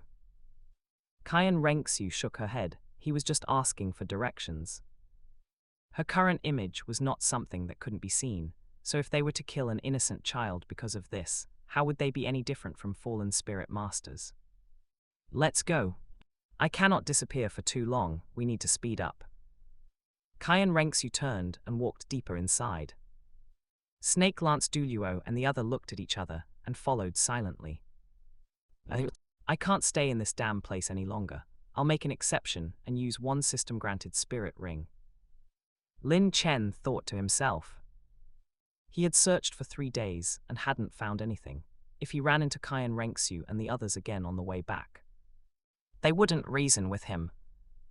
Perhaps he would have a chance to escape, but that would also expose many things. He didn't want to be noticed by Spirit Hall.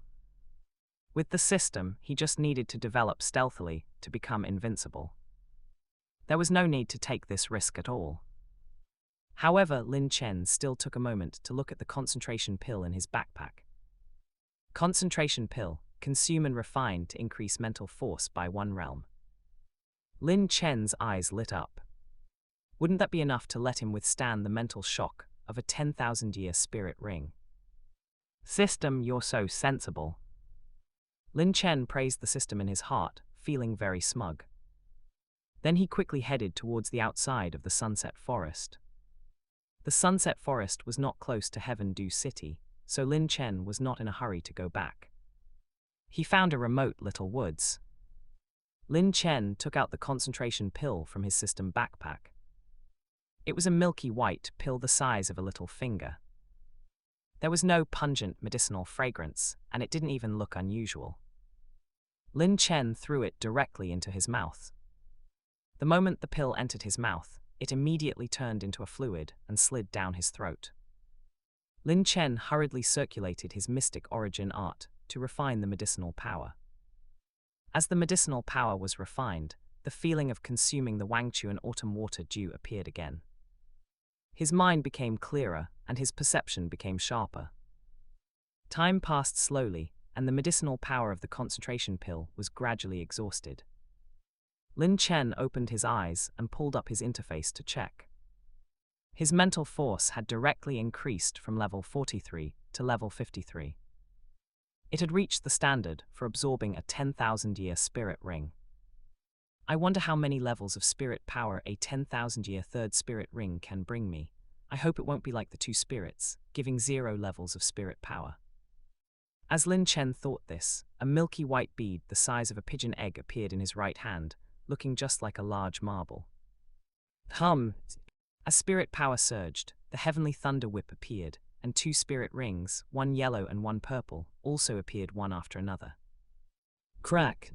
Lin Chen just applied a little force, and the bead shattered instantly. After the system-granted spirit ring shattered, it turned into specks of milky white halo. They circled above Lin Chen's head. The absorption method of a system-granted spirit ring was completely different from a god-bestowed spirit ring. A system-granted spirit ring would directly condense a spirit ring of the corresponding age based on Lin Chen's physical constitution and mental force, without needing to endure any pain. The next second, Lin Chen clearly felt a surge of energy enter his body from the top of his head, constantly scanning every corner of his body. The white halo above his head was also changing accordingly. They condensed into a spirit ring.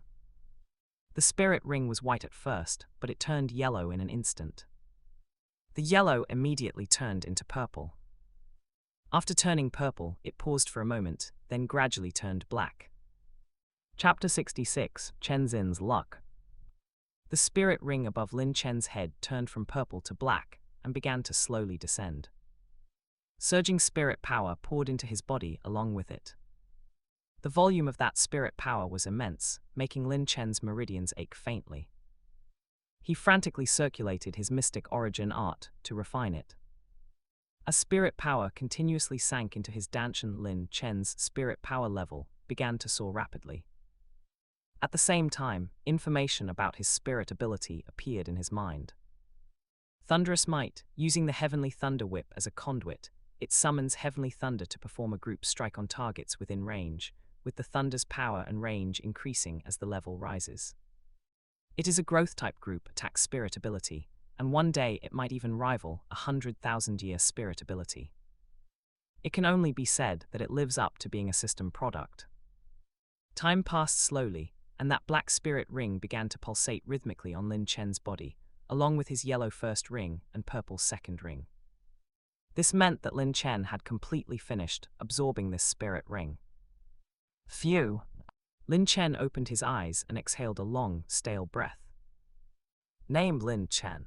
Spirit Heavenly Thunder Whip, Sword of Calamity. Level 38. Mental force 58. Constitution 61. Cultivation technique, click to expand. Lin Chen glanced at the panel. The 10,000-year third ring had brought him 5 levels of spirit power. He had only just broken through to Spirit Elder, but now he was not far from Spirit Ancestor. Furthermore, his physical constitution had completely entered the Spirit Emperor level. His mental force was also very close. This meant his base attributes were no longer inferior to a low-level Spirit Emperor. Where to go next? Lin Chen retracted his spirit and sat cross-legged on the ground, pondering to himself. He had come to Heaven Du City for the Ice and Fire Yin Yang Well. Now all the plants within the Ice and Fire Yin Yang Well had been completely looted by him. For a moment he found himself without a goal. As for school was impossible. He didn't want to expose himself. Still, the same saying applies. He was a noble transmigrator, and low-key development was the way to go. Not to mention hiding until invincible before coming out. At the very least, he needed to possess the strength to contend head-on with a titled Douluo, right? Forget it, I'll head to Heaven Du City after all. As the imperial capital of the Heaven Du Empire, Heaven Du City had a number of high-level spirit masters, second only to Spirit City, making it very favorable for farming rewards. He just had to be a bit lower-key and couldn't be as arrogant as he was in Niuding City. Having made up his mind, Lin Chen got up, walked out of the small woods, and headed in the direction of Heaven Du City. Because he had no carriage and wasn't in a rush, his speed wasn't fast, and he didn't arrive at Heaven Du City until late afternoon. Just as he was preparing to enter the city, he noticed a large crowd gathered in front of the notice board at the city gate, so he curiously went over to take a look. With his Spirit Emperor constitution, Lin Chen easily squeezed to the front. He took a closer look and wow! The 7 Treasure Glazed Tile School was actually willing to take out a 10,000-year spirit bone to save Ning Rongrong. No wonder so many people were gathered here. If he wasn't afraid of being discovered, he would have wanted to go and earn this spirit bone. Unfortunately, there were no ifs. Just as Lin Chen was preparing to leave, he noticed another announcement. The announcement was released by the Blue Lightning Tyrant Dragon sect. They were offering a high price to acquire spirit bones that were over 10,000 years old and contained spirit power.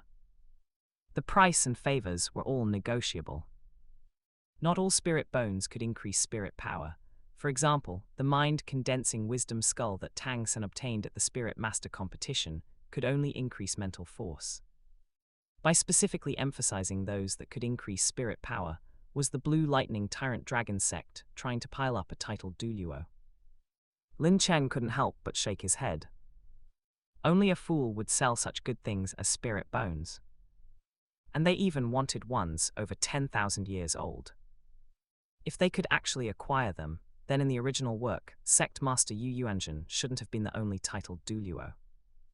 What Lin Chen didn't know was, the Blue Lightning Tyrant Dragon sect collecting spirit bones was a butterfly effect caused by his arrival. After returning to the sect, Sect Master Yu Yuanzhen thought about it carefully. He had to admit that the words of that rebellious son, Xiaogang, had some merit. If Xiao Wu were captured alive, once the news was leaked by Tang Hao, many titled Douluo from Spirit Hall would definitely come knocking to snatch her. If the Blue Lightning Tyrant Dragon sect didn't give her up, they would likely face the danger of extermination. If they did give her up, they would have done all that work for nothing. So he decided to first try to see if he could acquire spirit bones to forcefully pile someone up to level 90. If he could, then everything would be easily solved. During this time, he could also think carefully about whether there were other win-win solutions. That was how this announcement came to be. Ignoring the discussing crowd, Lin Chen left directly. He entered Heaven Du City. While walking forward, Lin Chen pondered his next plans. Renting a house, cultivating, farming rewards. Right. Traveling from Niuding City to Heaven Du City, plus these few days in the Sunset Forest. In the blink of an eye, it had been half a month. It was time to renew the bad luck for Tang San and the others. He didn't know how much bad luck his spirit power, as a high-level spirit elder, could inflict. He would wait and see the situation later, before deciding how often to renew it for them. As long as he could ensure they wouldn't associate the bad luck with him, that was enough. After all, the system wouldn't give rewards for inflicting disasters through the authority of calamity. Having made up his mind, Lin Chen began looking for a restaurant, preparing to eat first before doing anything else. Extreme North. Damn it, still nothing. What kind of luck do I have? Chen Xin stood in front of the corpse of a giant spirit beast with a gloomy face. 3 days, 3 whole days. Since arriving at Extreme North until now, he had almost never stopped killing. One had to know that he was a peak titled Douluo. In this 10,000-year zone of Extreme North, almost no spirit beast could take a single blow from him. In these 3 days, the number of 10,000-year spirit beasts that died by his hand was at least 800, if not 1,000. If the Spirit Master's world knew that he was so crazily slaughtering 10,000-year spirit beasts, the reputation of the 7 Treasure Glazed Tile School would definitely be greatly affected. If Spirit Hall found out, they might even come to hold him accountable. After all, although spirit beasts and humans are natural enemies, they are also valuable resources for Spirit Masters, and not indiscriminately killing spirit beasts is an unwritten rule of the Spirit Master's world. Yet, despite killing so many spirit beasts, he hadn't even seen a shadow of a spirit bone. This made him unable to tell for a moment whether the drop rate of spirit bones was just too low, or if his luck was just too bad. Chen Xin looked up towards the core area of Extreme North. 10,000-year spirit beasts already possessed a certain degree of intelligence. His crazy slaughter of spirit beasts had caused other spirit beasts to flee towards the core area. Now, in the 10,000-year zone, it was already very hard to find spirit beasts. If he wanted to continue hunting, he had to go deep into the core area. However, it wasn't a big problem. He had never heard of any powerful existences in the core area of Extreme North, and he had absolute confidence in his own strength. Even if there was an unknown 100,000-year spirit beast inside, he wouldn't be afraid. If he couldn't bait it, couldn't he just run? For Rongrung, even if it was a mountain of blades and a sea of flames ahead, he had to go and brave it. Chen Xin took a step forward and headed towards the core area. The wind and snow struck his face, but it could not hinder his steps forward at all, nor could it shake his determination not to return without a spirit bone. Chapter 67, Tai Tan Snow Demon King. Looking in all 4 directions, there was only vast emptiness, a vast expanse of snow for 10,000 miles, with nothing but white as far as the eye could see. In Extreme North, the further one went toward the core area, the colder it became. As he continued to advance, even Chen Xin, a peak Douluo, began to feel some discomfort. That would have been fine. He had entered the core area for half an hour, yet he had not seen a single spirit beast. This gave him an inexplicable sense of foreboding. Just as Chen Xin was feeling uneasy, his footsteps suddenly paused. His expression instantly became grave. Because within the range of his spiritual perception, a large number of spirit beasts suddenly emerged, surrounding him from all directions. How is this possible? Although 10,000-year spirit beasts already possessed a certain degree of intelligence, they were constantly killing each other even within the same species, let alone between different species of spirit beasts. How could they be so united? No, I must break through. Among those spirit beasts closing in, there were many with terrifying auras that even he was extremely wary of. If he were surrounded, the consequences would be unimaginable. Chen Xin was just about to take off when a colossal figure appeared in his line of sight. It was still very far away, but that sense of massive scale could not be concealed in the slightest. Due to the great distance and the obstruction of the wind and snow, Chen Xin could not see its appearance clearly, knowing only that it was an unknown white creature, its body like a mountain, standing at least over 100 meters tall. What made his heart palpitate the most was the other party's aura. Terrifying, incomparably terrifying, so terrifying that Chen Xin's entire body trembled. 100,000-year spirit beast. It was definitely a 100,000-year spirit beast. And one that could make him tremble was definitely not an ordinary 100,000-year spirit beast. Even among 100,000-year spirit beasts, it was likely a top-tier existence. Run! Without any hesitation, Chen Xin immediately released his 7-kill sword spirit. 2 yellow, 2 purple, 5 black, 9 spirit rings rose one after another. He jumped onto the 7-kill sword, and his 3rd spirit ring suddenly shone brightly. 3rd spirit ability. Roar! A deafening roar echoed through the frozen world, and the flying snow in the sky turned into shards of ice blades, sweeping toward Chen Xin under the drive of the gale. It was as if the world itself was responding to that roar. Damn it! 2nd spirit ability, Spirit Sword Guardian. Chen Xin could not help but curse under his breath, hurriedly injecting spirit power into his 2nd spirit ring. Countless sword auras condensed around him, forming a sword aura shield. Clang, clang, clang. The ice blades filling the sky struck the sword aura shield, and dense explosive sounds suddenly rang out. The ice blades were not strong, but they successfully delayed Chen Xin. By the time the wind and snow dissipated, all of his escape routes had been completely blocked. There were at least 10,000 spirit beasts surrounding him. Among them were 10,000 year, 30,000 year, and even those over 50,000 years old. They were flying or standing, blocking the sky and the ground until not a drop of water could trickle through. They did not attack, just surrounded Chen Xin, baring their fangs and brandishing their claws. Chen Xin looked around. Everywhere he looked, there were spirit beasts, and his heart was filled with despair. With so many 10,000-year spirit beasts, let alone a single peak Douluo like him.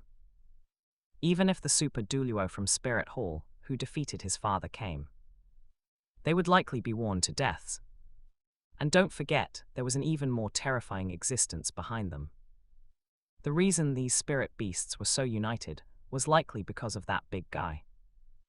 Am I going to die here today? Chen Xin looked around at the surrounding spirit beasts, his fists clenching unconsciously. He could not see any hope of survival. No, Rongrong is still waiting for me. How can I die here? Chen Xin suddenly looked up. He saw that the many spirit beasts directly in front of him suddenly parted, creating a path. That mountain-like figure slowly walked from the end of the path. Only then did Chen Xin see clearly that it was a giant white ape. A giant white ape over 100 meters tall. In front of its terrifying size, Chen Xin felt like a mere ant. It was the same feeling as a common ant looking at a human. The biggest difference between Extreme North and the Stardew Great Forest was that the spirit beasts of Extreme North were incredibly united when facing outsiders. Because in this far north, there were 3 emperors recognized by all spirit beasts, and they ruled over all the spirit beasts in the entire far north. They would not interfere with humans hunting spirit beasts normally, because this was unavoidable. Just as human top combatants would not make a big deal out of spirit beasts eating a few people, provided the spirit beasts did not start a beast tide. However, if you slaughtered a large number of spirit beasts for no reason, they would never sit idly by. And the colossal creature in front of Chen Xin was one of the 3 great emperors of Extreme North. Don't forget to like, comment, subscribers, and share to Infinite Novel Audio. The Tai Tan's Snow Demon King. Although it only had over 200,000 years of cultivation, making it the weakest of the 3 great emperors of Extreme North, it had the bloodline of the ancient ice god flowing through its body. In this far north, aided by the geographical environment, an ordinary peak Douluo could never be its match. Only a super Douluo could contend with it. The Tai Tan Snow Demon King lowered its head, looking down at the ant-like human before it. Destroy your own spirit, get out of Extreme North, and I can spare your life. Its voice was like thunder, making Chen Xin's eardrums ache, and a terrifying pressure bore down along with the sound. Chen Xin's shoulders sank slightly, but he was not directly crushed.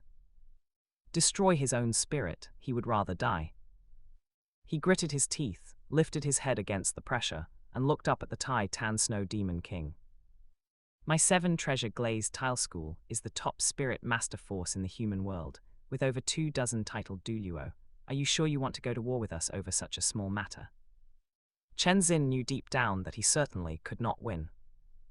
Not to mention whether he could defeat this colossal creature in front of him. Even the 10,000-year spirit beasts surrounding him could tear him to pieces. Only by bluffing would he have a chance to find a glimmer of survival. With such a massive size, it was impossible for the other party to leave extreme north. That meant it could never understand the situation in the human world, let alone know the true strength of the 7 treasure glazed tile school. By exaggerating the number of titled Douluo, he might be able to bluff it. The Titan Snow Demon King could not help but be stunned. Believe it or not, it was actually a bit bluffed by Chen Xin's words. Have humans become this powerful? The spirit hall it knew of was probably only this much, right? Could it be that spirit hall had already been abolished? So what if there are over a dozen titled Douluo? If they are not convinced, they are welcome to come to extreme north for a visit. Let's see how many of them can leave alive. Although the Titan Snow Demon King was a bit bluffed, it was impossible for it to back down. Over a dozen titled Douluo, it was not necessarily impossible to fight. You have to know, Extreme North had more than just one emperor. The strength of the Snow Empress and the Ice Empress was even above its own. If the 3 of them joined forces, over a dozen titled Douluo might not be enough to handle them. Unless there were several super Douluo among them. And when Chen Xin heard the other party's words, his heart could not help but be shocked. Even over a dozen titled Douluo could not bluff it. Was its strength really that terrifying? Or was it that there were other, even more powerful existences hidden in this far north? Hiss! Thinking of this, Chen Xin could not help but gasp. Was this far north really this terrifying? Chapter 68, The Unhinged Yu Tianheng. Heaven Do City. Lin Chen sat in a booth by the window, enjoying the food before him while casting occasional, casual glances at the diners nearby. They were 3 young people, 2 women and a man. One of the women had short purple hair and a pair of emerald green pupils. She looked both spirited and possessed a strange, bewitching beauty. Sitting beside her was a girl dressed in a long black dress, with waterfall-like blue hair and eyes of the same color. Her eyes were clear and limpid, untainted by any impurities, with long, slender eyelashes. Her face was veiled in black, obscuring her features, leaving only her eyes exposed, which gave her an intense air of mystery. She sat there quietly, her eyes devoid of emotion, her entire being suffused with loneliness and desolation, forming a stark contrast to the other 2, who were chatting animatedly. As for the young man opposite the 2 women, although Douluo Continent is filled with beautiful women, the general attractiveness of the men is relatively low. For the specific reason, one would have to ask the creator god. However, based solely on the appearance and temperament of the 2 women, Lin Chen could roughly guess their identities. They were almost certainly Du Guyan, Yi Lingling, and Yu Tianheng. He hadn't expected to run into them just by having a meal. I'm telling you, Lingling, if you really can't find anything else to do, why don't you go find a boyfriend? It's not really appropriate for you to be constantly interrupting our time together as a couple. Yu Tianheng suddenly looked at Yi Lingling and said, half-jokingly. He was truly speechless. Every time he finally managed to get a date with Du Guyan, Yi Lingling would insist on tagging along. How was he supposed to make a move? Du Guyan kept holding her arm, leaving him without even a chance to hold her hand. Do you think I want to be here? Yi Lingling's voice was cold, a kind of detached chill devoid of any emotional fluctuation. Du Guyan shot a sidelong glance at Yu Tianheng. I'm the one who insisted she come. Do you have a problem with that? Yu Tianheng. What problem could I have? How would I dare to have a problem? Of course not, I was just joking. Yu Tianheng gave an awkward smile, his tone tinged with sycophantic ingratiation. HMPH, it's best if you don't. Du Guyan snorted coldly, stood up, and dragged Yi Lingling off to the restroom. After the 2 women left, Yu Tianheng's expression gradually darkened, and he slammed his fist onto the dining table. Bang! The sudden loud noise caused the surrounding diners to glance over. Lin Chen also subconsciously turned his head to look. Yu Tianheng looked over, glaring coldly at Lin Chen, looking as if he wanted to devour him. "Who are you staring at? Eat your own food." Lin Chen was genuinely amused, but he didn't say anything more. He simply shook his head and withdrew his gaze. Seeing this, Yu Tianheng's face darkened even further. "You little brat, are you looking for death?" He stared at Lin Chen with cold, malicious eyes, looking as if he wanted to devour him. In his view, the other party's smile and head shaking were clearly mocking him. He happened to have pent-up anger with nowhere to vent. Now that someone had delivered themselves to his door, and it was just a young kid, he certainly had no reason to indulge him. Lin Chen turned his head stiffly, looking at him with an expression of disbelief. No wonder this guy ran away from home. With this kind of attitude, he still wanted to fight Yu Tiangxin for the position of sect master. It was simply delusional. Still staring, feeling his dignity severely challenged, Yu Tianheng cursed loudly and grabbed a dinner plate from the table, hurling it at the other's head. Lin Chen tilted his head and dodged. The plate smashed into the window, shattering both itself and the glass. Clatter! Looking at the glass scattered all over the floor, Lin Chen's expression immediately darkened. Someone nearby couldn't stand it anymore. "You made such a huge scene, is it a problem for someone to take a look? Your own skills with women are terrible, why are you taking it out on a child?" Bang! Yu Tianheng slammed the table and stood up, glaring at the righteous middle-aged man. "My grandfather is sect master Yu Yuanzhen, do you have a problem with that?"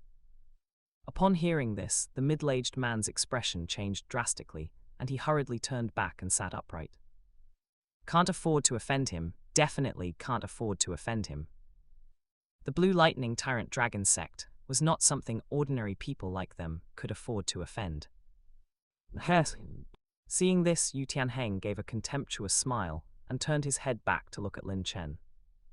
Seeing that he still dared to stare coldly at him, still glaring, Yu Tianheng cursed angrily, stepped forward and swung a slap directly. Lin Chen raised his hand and clamped onto the other's wrist. Although he wanted to develop his strength in a low-profile manner, it didn't mean he was willing to be bullied.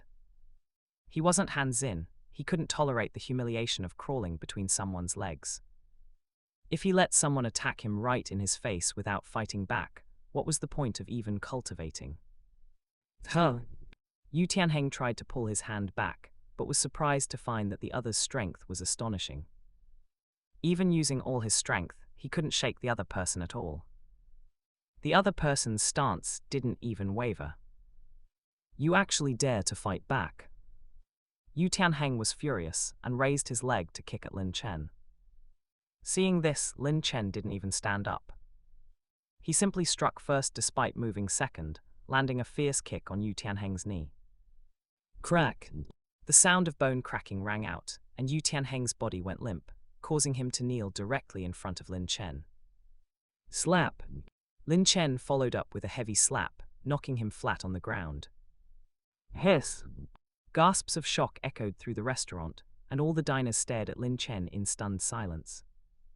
Good grief! Knowing full well that the other was sect master Yu Yuanzhen's grandson, he still dared to strike with such force. This kid really didn't know how to write the word death. "You're courting death." Yu Tianheng clutched his swollen face, stood up while enduring the pain in his knee, and glared at Lin Chen with a ferocious expression. "Stop!" Just as Yu Tianheng was preparing to release his spirit, he was stopped by the restaurant owner who had rushed over. "Are you trying to stop me?" Yu Tianheng turned his head, his gaze towards the owner carrying a hint of threat. The owner, however, remained unmoved. "I don't care who you are, this is property of the 7 Treasure Glazed Tile School. If you want to fight, pay for the damages and get out. If you want to cause trouble in our shop, you'd better think carefully about the consequences." Upon hearing this, Yu Tianheng's expression stiffened. Although he was sect master Yu Yuanzhen's grandson, the 7 Treasure Glazed Tile School was not to be trifled with either. The key point was that he was not in the right in this matter. But if he just backed down like this, wouldn't it be too embarrassing?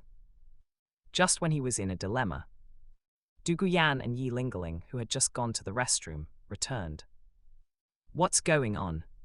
Du Guyan looked at Yu Tianheng's slightly swollen cheek, then at the glass scattered all over the floor, and then asked Yu Tianheng. You'll have to ask your good boyfriend about that. Just as Yu Tianheng was about to speak, Lin Chen, who was nearby, spoke first. I was eating my meal perfectly fine when he suddenly slammed the table and made a huge noise. I just took a look, and he started acting like a lunatic and tried to attack me. Yi Lingling looked at Yu Tianheng's face, then at the nonchalant Lin Chen. Isn't this picture a bit off? The other person didn't look very old either. If Yu Tianheng wanted to attack him, how did he end up getting his own face swollen? Chapter 69, Support Spirit Master Du Guyan. Du Guyan was also extremely confused inside, even a little incredulous. How could she not know Yu Tianheng's strength? How did he get beaten up like this by a kid who didn't look very old? Yu Tianheng clenched his fists tightly. The two women's gazes made him feel as if his cheeks were burning with pain. If he couldn't get his revenge today. With a dark face, he turned his head to look at Lin Chen and said through gritted teeth, "Little brat, I'll be waiting for you outside." After saying this, without waiting for Lin Chen's agreement, he walked directly towards the outside of the hall. "Stupid bird, please stay." Just as Du Guyan was about to pull Yu Tianheng, Lin Chen spoke first. Yu Tianheng's footsteps paused. He turned to look at Lin Chen, a strange smile appearing on his face. "What, are you scared?" Calamity strike on Yu Tianheng successful, received reward, system granted spirit ring. Oh, to think that such a stupid bird could actually trigger a top-tier reward, that was quite unexpected. Lin Chen slowly stood up. If you let a woman pay for you, that would be far more shameful than taking a slap. Upon hearing this, Yu Tianheng gritted his teeth again. He took out a handful of gold coins, slammed them onto the table, and then turned and left in a rage. Yu Tianheng, what kind of madness are you acting out? Du Guyan shouted at his back, but the latter ignored her. It's Lingling. Du Guyan gave Yi Lingling a look, signaling her to help soothe Lin Chen. Then she chased after him. Yi Lingling felt speechless, but had no other choice. She could only turn her head to look at Lin Chen. That, my friend has a bit of a problem with his brain, please don't hold it against him. See what kind of compensation you need, we won't say a word against it. Seeing that her attitude was decent, Lin Chen didn't intend to make things difficult for her. Let's forget about compensation, I didn't suffer any loss. Yi Lingling immediately breathed a sigh of relief. She was really afraid that Lin Chen would keep holding onto it. Of course, it wasn't fear in the true sense. In this Heaven-Do city, there was no one who could make her or Du Guyan feel afraid. She was just purely afraid of trouble. Yi Lingling looked at the boss. Boss, put his table on our bill. The boss nodded and turned to leave. Yi Lingling looked out the window and saw Yu Tianheng, looking red-faced and furious, arguing about something with Du Guyan. If she let the other party go out now, those two would definitely end up fighting. How about you sit for a while longer? Yi Lingling looked at Lin Chen, thinking to buy some time for Du Guyan. Lin Chen thought that he hadn't suffered any disadvantage, so there was no need to blow things out of proportion. So he sat down. Yi Lingling also sat opposite him. I see that you shouldn't be very old, right? Lin Chen smiled. I'm just naturally short, my age might even be older than yours. Upon hearing this, Yi Lingling couldn't help but roll her eyes. Do you take me for a fool? The childishness on your face hasn't even faded yet. How old could you possibly be? Lin Chen kept a straight face. I have a natural baby face. Yi Lingling opened her mouth, feeling somewhat speechless. Was this guy taking her for a 3-year-old child? My name is Yi Lingling, and you? The other party looked at most 10 years old, yet he was able to make Yu Tianheng suffer a secret loss, showing that his level definitely couldn't be low. Such a genius was still worth befriending. Lin Chen. Having exchanged names, they could be considered acquaintances, and the conversation gradually opened up. The two chatted idly. The middle-aged man at the next table looked at the increasingly familiar Lin Chen and Yi Lingling, and then looked at Yu Tianheng, outside the window, who seemed about to explode with anger. For some reason, he inexplicably wanted to laugh. After Lin Chen and Yi Lingling had chatted for a long time, Du Guyan finally walked over in a rage. Looking out the window again, Yu Tianheng had already left. She walked to the table, poured a cup of tea, drank it, and then slammed the teacup heavily onto the table. I've discovered that this person is truly sick.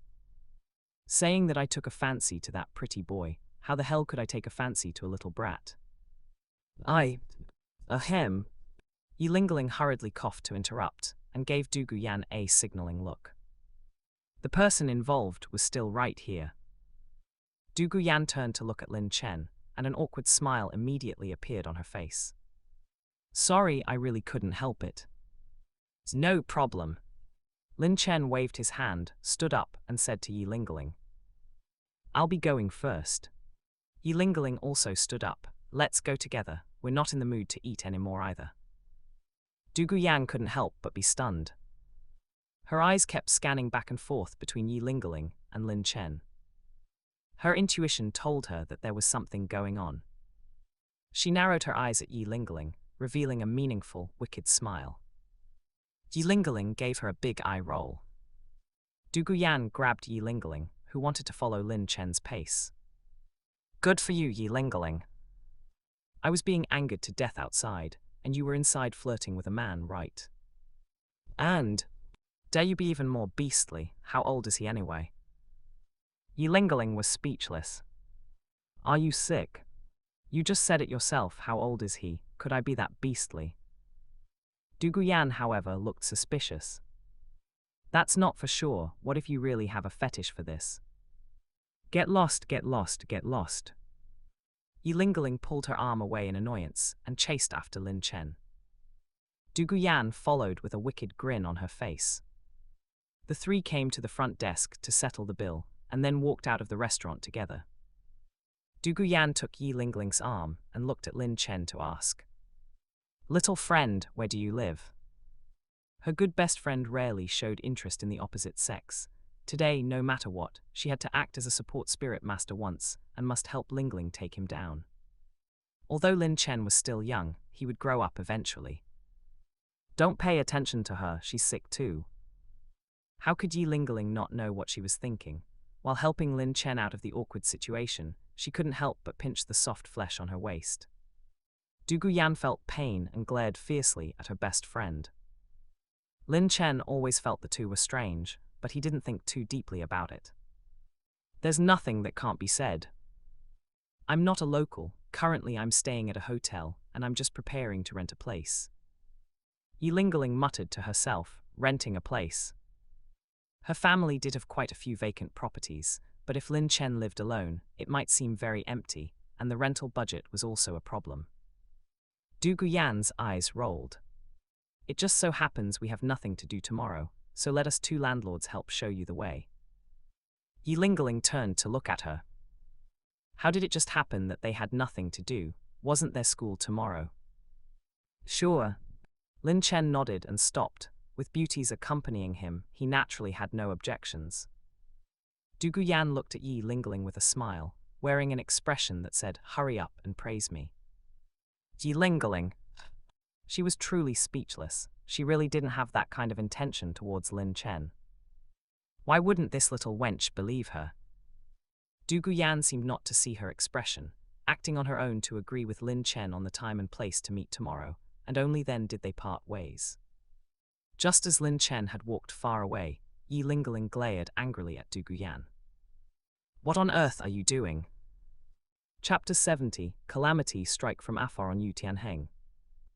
I am obviously helping you, isn't that clear? Du Guyan spread her hands, her face full of confusion. You! Yi Lingling was furious, but she swallowed the curse that had already reached her lips. She rubbed her chest, trying to calm herself down. My dear Yanzi, I really don't have that kind of feeling for him. Can you please stop causing trouble? If you keep going like this, it will be very awkward for me to interact with him in the future. Yi Lingling explained earnestly. However, her words sounded different to Du Guyan. Du Guyan curled her lips. You're already talking about future interactions, yet you still claim you don't have those intentions. Yi Lingling. Seeing that she was about to explode, Du Guyan quickly changed the subject to interrupt her. All right, I'll just assume you really don't have those intentions, okay? Yi Lingling. Du Guyan ingratiatingly took her arm and began to preach. But Lingling, as your best friend, I still have to say a few words. When you encounter something, don't think about running away first. You need to face your own heart. He is a bit young, but it's not like he won't grow up.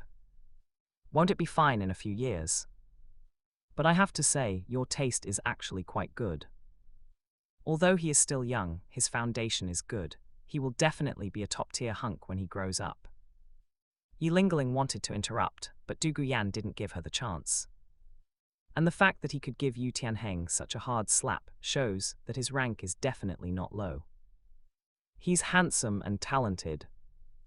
This is simply a heaven-sent ideal type. You must seize this opportunity. Yi Lingling couldn't help but roll her eyes, too lazy to explain anything further. Du Guyan turned to look at the veil on her face. Remember to take off this damn veil tomorrow. Let him see what a divine appearance looks like, and let him fall deeply into it, unable to extricate himself. Yi Lingling asked coldly, are you done? Du Guyan thought for a moment. I think it's necessary for us to plan a little. Hey, don't leave. Let's talk about the date plan for tomorrow. We can't just help him look at houses, right? Lin Chen sat on the hotel sofa, thinking about what kind of package he should arrange for Yu Tianheng. He had originally intended to renew Tang San's subscription today. But he ended up running into such an ultimate idiot like Yu Tianheng. Since that was the case, he would prioritize him. Although he had already caused a calamity strike on him once, Lin Chen felt it wasn't enough. That bit of bad luck wouldn't stir up any big waves. With his current strength, the duration of illnesses wouldn't be too long, and regular renewals were too troublesome. Besides, too many illnesses would easily expose him. The circle in Heaven Dew City wasn't small, but it wasn't exactly large either. Once inexplicable illnesses started to increase, everyone only needed to get together and compare notes to easily discover a common point. That was that everyone who contracted the disease had come into contact with him. Once suspicion arose, there was no need for evidence. It's better to kill the wrong person than to let one slip through. Nobles wouldn't reason with you. But bad luck was different. Bad luck meant anything was possible. It wasn't impossible to achieve the goal in one step. Then let's go all in on bad luck. Lin Chen had made up his mind and stood up from the sofa with a smile. He closed his eyes and kept forming hand seals. When he opened his eyes again, his pupils had turned grey. Lines of causality appeared before his eyes. Lin Chen locked directly onto Yu Tianheng's line, and the hand seal changed. In my name I bestow bad luck. Fortune dissipates, disaster arrives. Fate pulls inescapable. As the last word fell, Lin Chen flicked his finger at the line of causality, connecting to Yu Tianheng. Black energy swirled around the line of causality and rushed out of the hotel.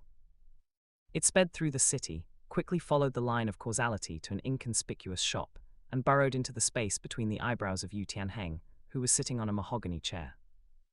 Uncle Liang helped me investigate someone. He just had a conflict with me at Hongyuan restaurant. Yu Tianheng said to the middle-aged man beside him. No matter what faction it was, the intelligence system was of utmost importance. The Blue Lightning Tyrant Dragon sect was naturally no exception. This shop was one of the intelligence transfer stations for the Blue Lightning Tyrant Dragon sect. It was responsible for intelligence gathering in Heaven Dew City. Uncle Liang frowned. Did you not mention the sect's name? Yu Tianheng shook his head. I did, it was useless. Uncle Liang's eyes narrowed slightly. a hint of gravity flashing in his depths. These days, there weren't many people who dared to completely disregard their Blue Lightning Tyrant Dragon sect. What kind of person had this kid provoked? Yu Tianheng said, "If you find out he has a background, then treat it as if nothing happened. If he has no background, then I want to play with him myself." Coming from the Blue Lightning Tyrant Dragon sect, even if he bullied others, the other party had to endure it. Yet that little brat actually dared to fight back. Not only did he fight back, but he also slapped his face. If the other party had a background, so be it, but if he had no background, he would definitely make him know what cruelty was. If he didn't torture the other party properly, it would be hard to alleviate the hatred in his heart.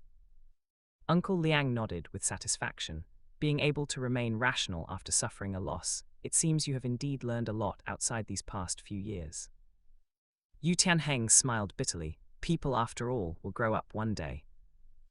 Uncle Liang smiled. If the patriarch knew, he would definitely be gratified for you. Hearing this, Yu Tianheng's expression darkened. HMPH, his eyes only ever have my cousin, he never notices me. Uncle Liang. He really thought Yu Tianheng had grown a lot in the past few years. As it turned out, he had grown a little but not much. When would he understand that the family could never be supported by just one person? All right, you go back first. I'll give you the information within 3 days. Uncle Liang instantly lost the mood to continue talking to him. In the family's last 2 generations, it was hard enough to produce 2 geniuses with the potential to reach title Douluo level. Yet one of them was narrow-minded. If it continued to develop in this situation, the family would sooner or later be finished. And this kid was someone who refused to listen to teaching. Yu Tianheng stood up and saluted. "Then I will trouble you, Uncle Liang." Uncle Liang waved his hand. "Oh, right." Yu Tianheng turned to leave, but stopped when he heard Uncle Liang's voice. Uncle Liang stood up, his expression slightly serious. "Try to find a way to ask Dugu Yan if their family has any high-year spirit bone that can improve spirit power. The family is willing to pay a high price to acquire it." Yu Tianheng was stunned. Ask him to go ask if Dugu Yan's family has high-year spirit bone. Are you kidding me? He hadn't even successfully pursued her yet, and he was already asking about such sensitive things. If he did pursue her, then what? If he asked this, how would Dugu Yan look at him? How would Dugu Bo look at him? He could guarantee that once this question was asked, he and Dugu Yan would definitely have no chance. Chapter 71, The Encounter of Yu Tianheng. This matter is of extreme importance to the sect, far more so than you winning over Dugu Yan and having Dugu Bo become our in-law. Uncle Liang's face was solemn, and his tone was filled with an unquestionable firmness. Although the family hadn't told him explicitly, he could guess the general reason without asking. They surely wanted to use spirit bones to cultivate a titled Douluo. Since the patriarch and the elders had suddenly made such a decision, there must be a reason. The only possibility he could think of was that the family had encountered some trouble. This trouble was something that required 2 titled Douluo to resolve. Yu Tianheng and Dugu Yan were still young. It was impossible for them to marry anytime soon. That meant they couldn't rely on Dugu Bo. Therefore, the priority of the spirit bones was certainly higher than Yu Tianheng winning over Dugu Yan. Upon hearing this, Yu Tianheng was speechless. No matter how important the spirit bones were to the sect, what did that have to do with him? The benefits wouldn't fall to him. But as long as he could win over Dugu Yan, the next patriarch would undoubtedly be him. He would only agree if his brain had been squeezed by a door. However, he wasn't stupid enough to voice his inner thoughts. He would just agree for now. Later, he would say he had asked, and there were none. In any case, Uncle Liang couldn't go and verify it. All right. Yu Tianheng took a deep breath, putting on an expression of being forced to sacrifice personal interests for the greater good. Seeing this, Uncle Liang nodded with satisfaction. Being willing to sacrifice personal interests for the sake of the sect meant he wasn't completely beyond saving. Uncle Liang, I'll be off then. Go ahead and get it done as soon as possible. Yu Tianheng nodded silently, then turned and walked out of the shop. Get it done, I'll get a ghost done. Silently grumbling in his heart, Yu Tianheng pondered where to go next. Having been frustrated repeatedly, he was in urgent need of a release. I've kept myself chaste for her for so many years, yet she screamed and shouted at me because of some strange pretty boy. Well then, today I'll go to the human heaven and enjoy myself. A faint smirk curled the corners of Yu Tianheng's mouth as he walked straight toward the intersection not far away. Who would have thought that he would meet love around the corner? Bang! Before Yu Tianheng could even see what it was, his consciousness plunged into darkness. He didn't know how much time had passed.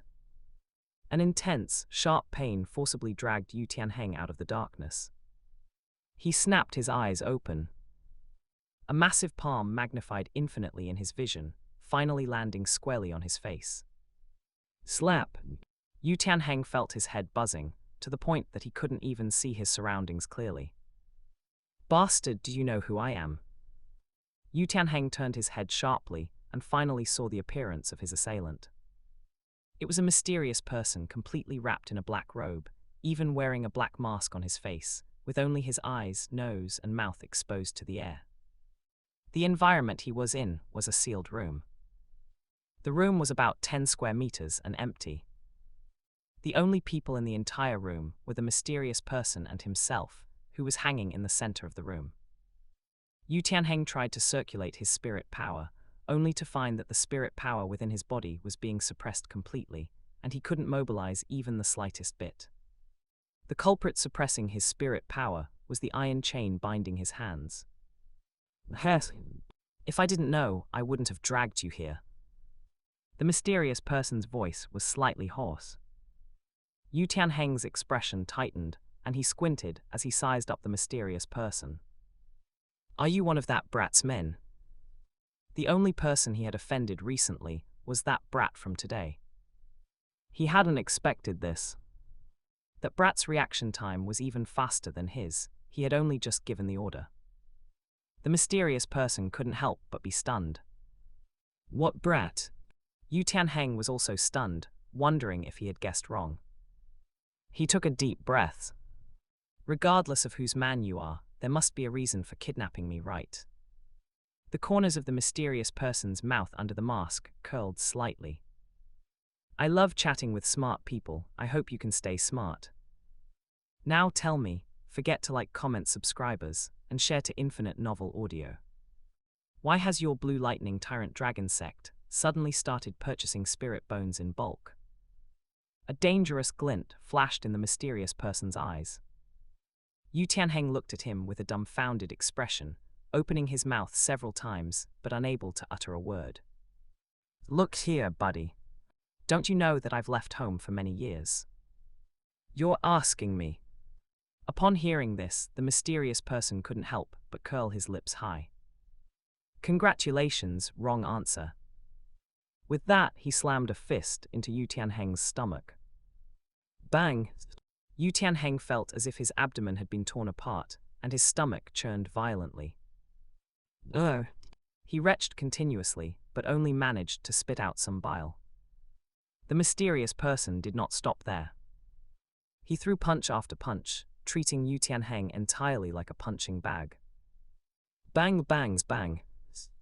The mysterious person's fists rained down densely, covering every part of Yu Tianheng's body, beating him until he was howling in pain.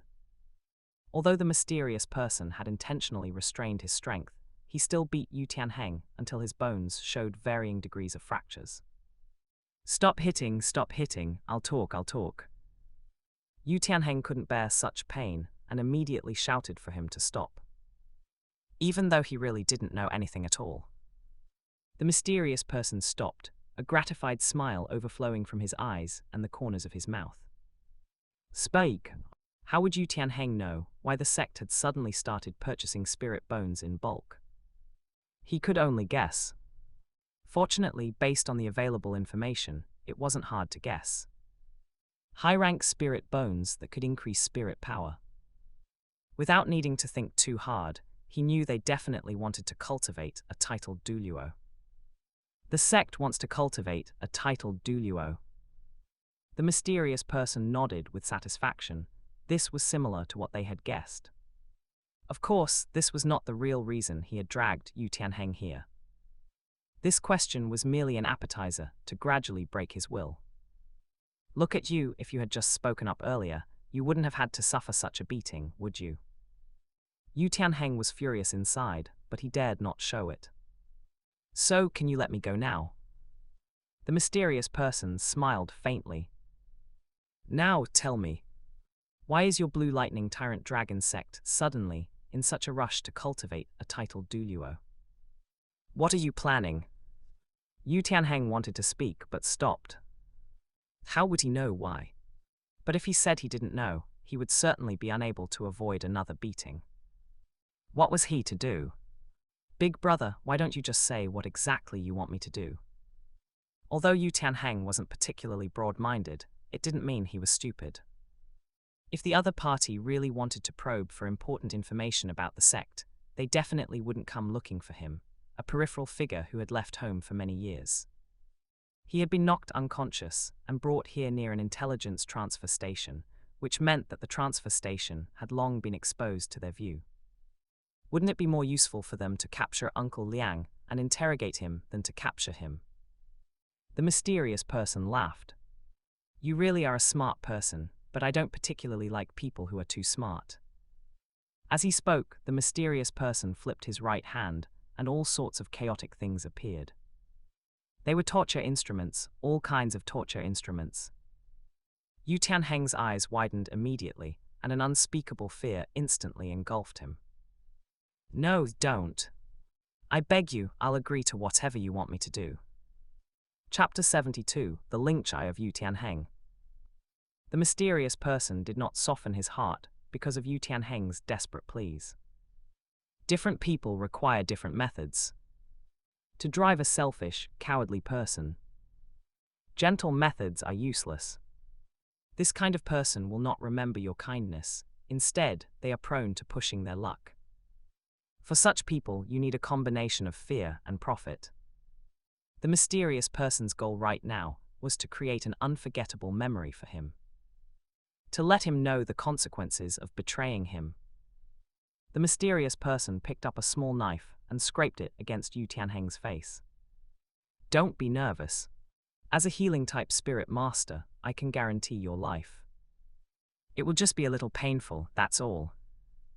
Feeling the chill on his cheek, Yu Tianheng felt goosebumps rise all over his body, and the fear in his heart climbed to the extreme at this moment. SHH. Yu Tianheng was about to speak, but was interrupted by the mysterious person's silencing gesture. You can wail, you can beg for mercy, but I will not stop because of that. I need you to complete every step of this artistic feast I have meticulously prepared for you. Gulp. Yu Tianheng swallowed involuntarily, his body trembling with fear. The mysterious person moved the blade down, resting it on the collar of his shirt. To avoid you forgetting what I say once the torture begins, I will say some things beforehand. I hope you can keep them firmly in your heart. After saying this, the mysterious person pulled the blade down sharply. Yu Tianheng's shirt was instantly sliced open to his waist by the sharp blade. The chill from the blade made Yu Tianheng hold his breath instantly, and a dense layer of cold sweat covered his back and forehead. In that instant, he even forgot his fear. Who's who? Coming back to his senses, Yu Tianheng's breathing became involuntarily rapid and heavy. Please speak, I guarantee I will keep it in my heart. At this point, he didn't expect anything else, just keeping his life would be enough. The mysterious person nodded with satisfaction. I need you to return to the Blue Lightning Tyrant Dragon sect, become my undercover agent, and gather all the intelligence I want to know. The benefit is that I will help you take control of the Blue Lightning Tyrant Dragon sect. Hearing this, Yu Tianheng's eyes widened sharply. He hadn't heard the words before that, he only heard, take control of the Blue Lightning Tyrant Dragon sect. Of course, you can also try to tell Sect Master Yu Yuanjun about my existence. And find a way to trap and kill me. But I'm not afraid to tell you, even if I were really killed by you all. Someone else will take over to find you. By then, what you will endure will be even more cruel torture than today. As soon as the mysterious person finished speaking, he flicked his wrist. The sharp blade sliced into Yu Tianheng's skin, forcibly cutting off a piece of flesh. That injury shouldn't have been much of a torture for Yu Tianheng, but for some reason, an unspeakable pain swept over his entire body in that instant. It was as if the originally insignificant pain had been magnified thousands of times. A heart-wrenching scream erupted from Yu Tianheng's mouth. It echoed continuously in the secret chamber. His face became contorted with pain, and his body trembled incessantly. Swish! The mysterious person brought the blade down again, and another piece of flesh fell to the ground. Yu Tianheng began to struggle frantically, his body twisting continuously in the air. The mysterious person stepped back, watching quietly. The reason the other party's reaction was so intense was that his blade was coated with a neurotoxin that could amplify pain. It seemed as if he had only cut off a piece of flesh, but the pain Yu Tianheng endured was far more excruciating than having his bones crushed bit by bit. It was a pain that words could not describe. Seeing that he seemed to be getting used to it, the mysterious person immediately stepped forward and added another cut. The screams became intense once again. The mysterious person continued in this cycle, constantly torturing Yu Tianheng. And once he discovered he had fainted, he would immediately wake him up physically, and would even kindly use his spirit ability to stop the bleeding, sparing him from the pain of death. For Yu Tianheng, this was destined to be a day he would never forget. Rumble! Thunder rolled across the entire continent, drowning out Yu Tianheng's screams, followed by a torrential downpour that washed over everything with a pitter-patter. Lin Chen stood by the hotel window, seemingly lost in thought. He remembered that the so-called immortal herb password was that whenever it rained, Douluo would experience a gradually intensifying numbness and itching sensation in his ribs. Now that it was raining, would Douluo go to the ice and fire yin-yang well to suppress the symptoms? Since crossing over, this was a rare good deed he had done. He wondered if Douluo would feel grateful to him, an unknown benefactor. As he thought about it, Lin Chen chuckled to himself. He never intended to ask for any reward in the first place, so did gratitude matter? And in the end, it was just a fair trade. Neither side needed to be grateful to the other. Just as Lin Chen had guessed. When Douluo felt the backlash appearing, he knew it would definitely rain tonight, so he left Heaven Du City early. By the time the torrential rain fell, he had already arrived at the ice and fire yin-yang well. Although it was night and the sky was thick with dark clouds, with not a trace of starlight or moonlight, as a titled Douluo, his vision was not significantly affected. When he saw the empty herb garden, he was completely stunned. He closed his eyes involuntarily. I saw it wrong, it must be my old eyes playing tricks on me. Douluo opened his eyes sharply. However, everything in front of him remained unchanged. You based. Douluo couldn't hold it back anymore. It was hard to tell if it was anger or grief.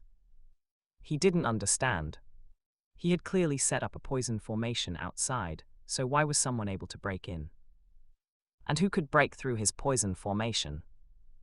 Just as he was planning to look for any traces the other party might have left behind. He noticed the wooden box Lin Chen had left behind.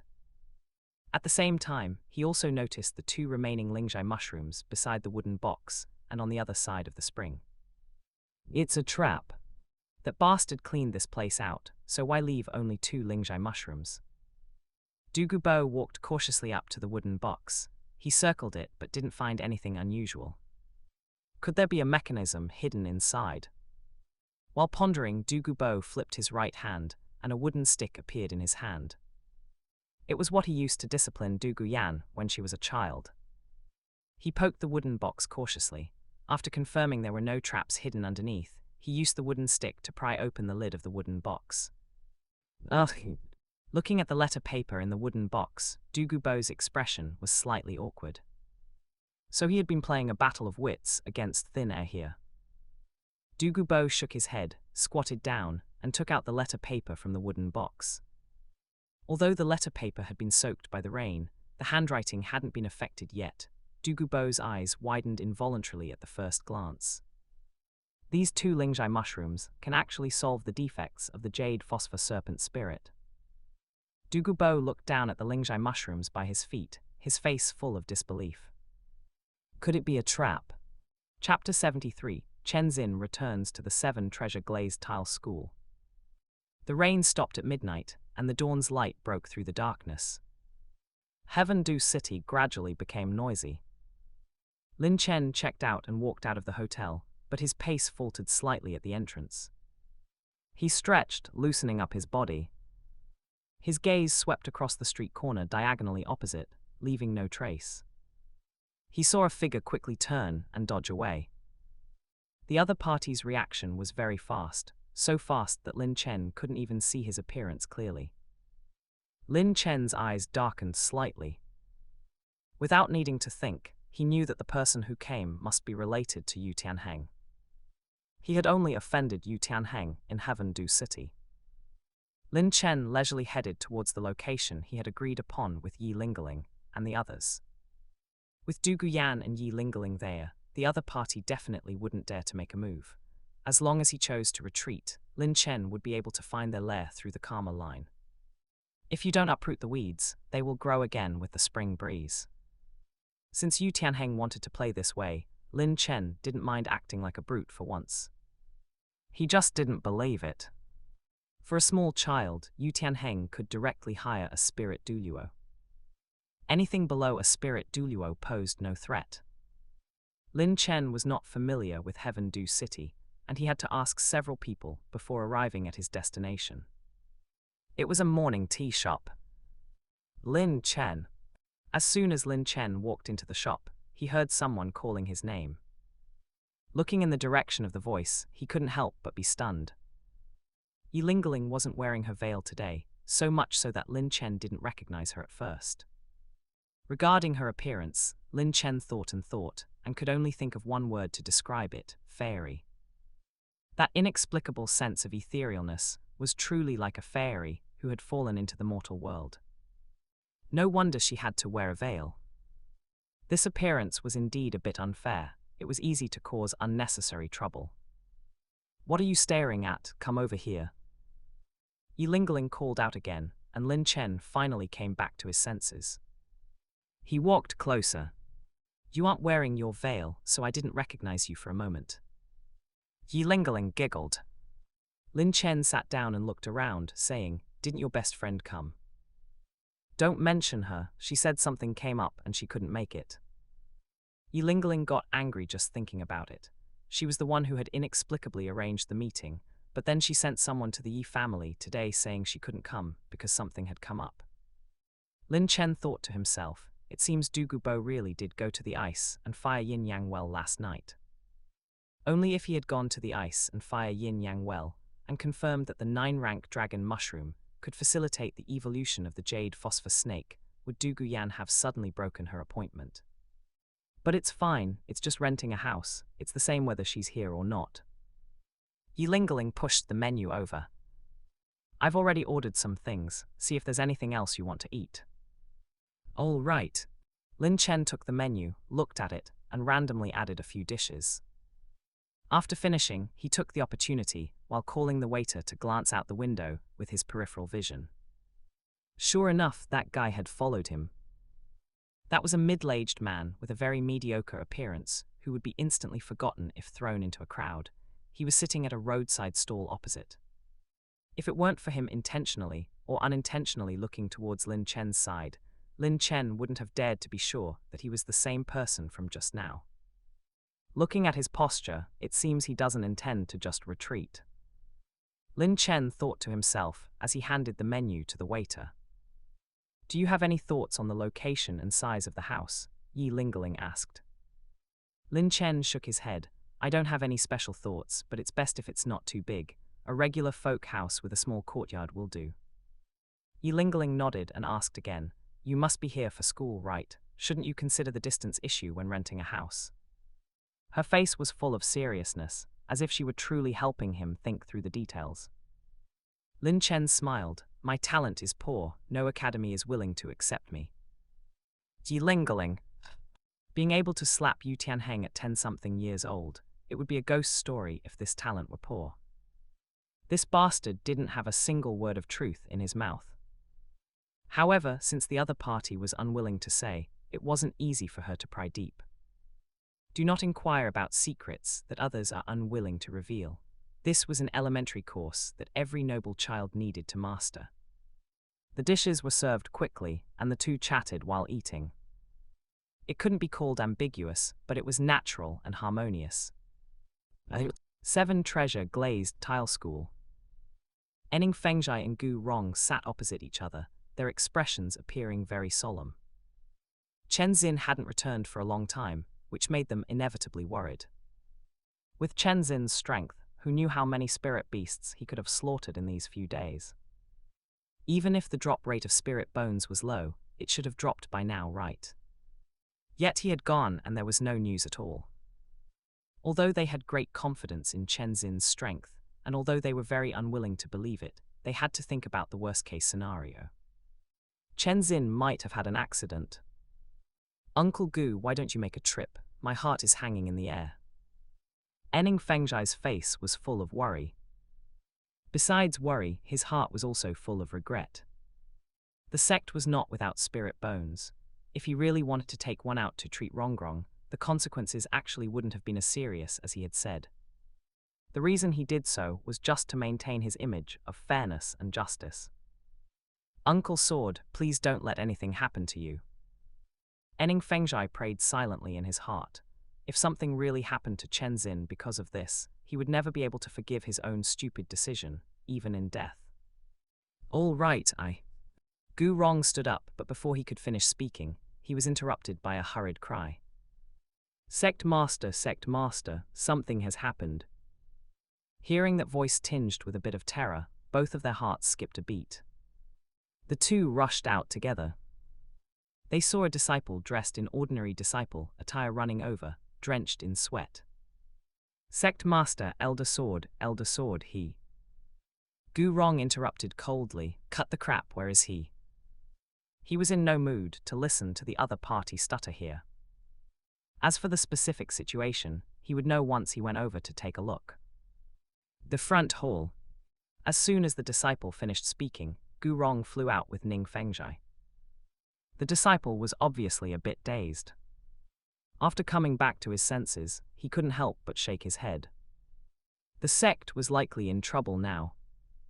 He wondered if Elder Gu alone would be able to maintain the sect's current status. It should be fine, right?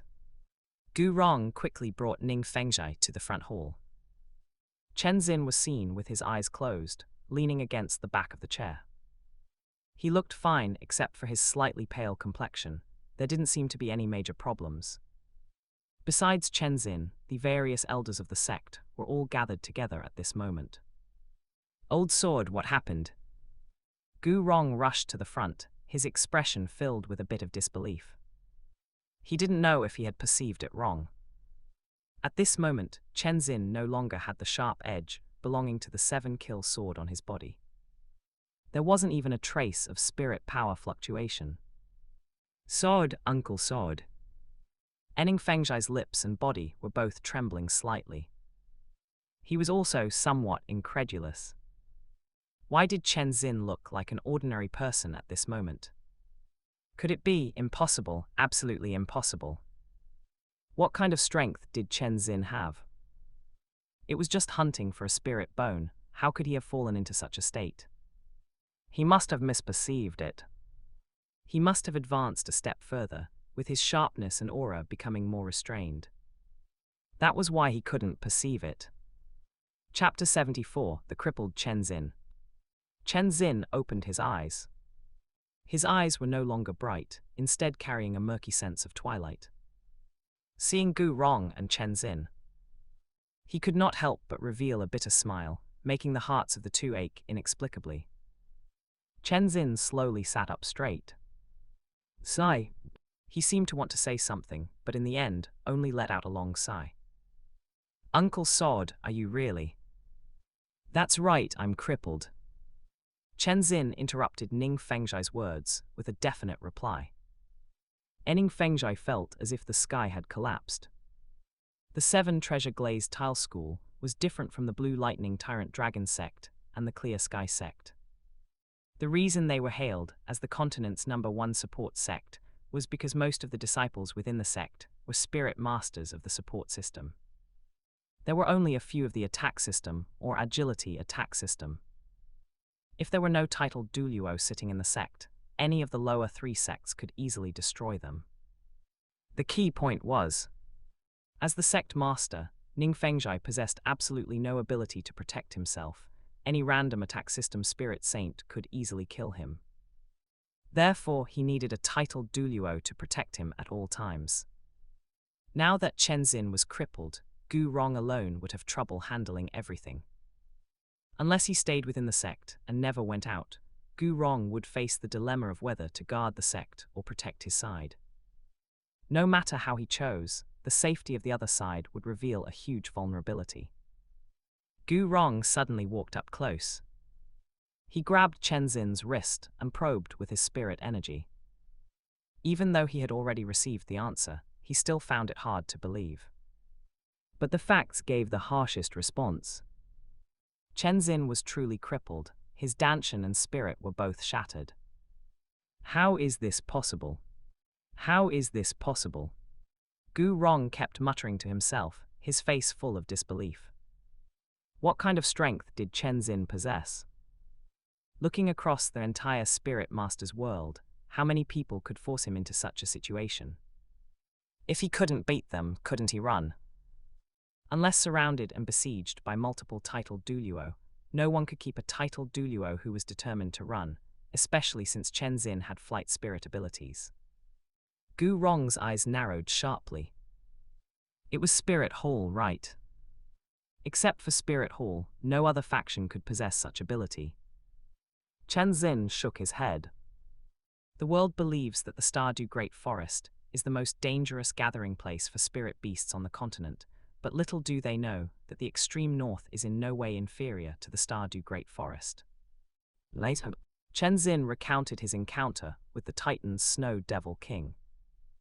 Everyone present was shocked. Who could have imagined that such a terrifying 100,000-year spirit beast existed in the extreme north? It would be one thing if it was just strong on its own, but it could actually command all the 10,000-year spirit beasts in the extreme north. Thousands upon thousands of 10,000-year spirit beasts. The mere thought of that scene was despairing. Let alone Chen Xin being alone, even if the entire army of Spirit Hall were deployed. They wouldn't get any advantage, would they? Chen Xin continued, I fabricated over a dozen titled Douluo, but I still couldn't bluff it.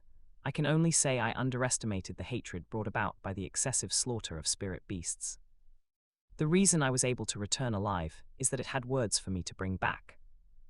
It told me to tell all spirit masters that whoever dares to wantonly slaughter spirit beasts again, don't blame it for leading all the spirit beasts of the extreme north to rush out of the extreme north. Hiss! Hearing this, everyone couldn't help but gasp. How many spirit beasts are there in the extreme north? No one knows exactly, but there are certainly hundreds of thousands to millions of them. And how many spirit masters are there? A 100,000-year spirit beast commanding hundreds of thousands to millions of spirit beasts to start a beast tide. Even if using the power of all humanity, suppressing it would likely not be easy. Even if they eventually won, humanity would likely suffer unimaginable heavy losses.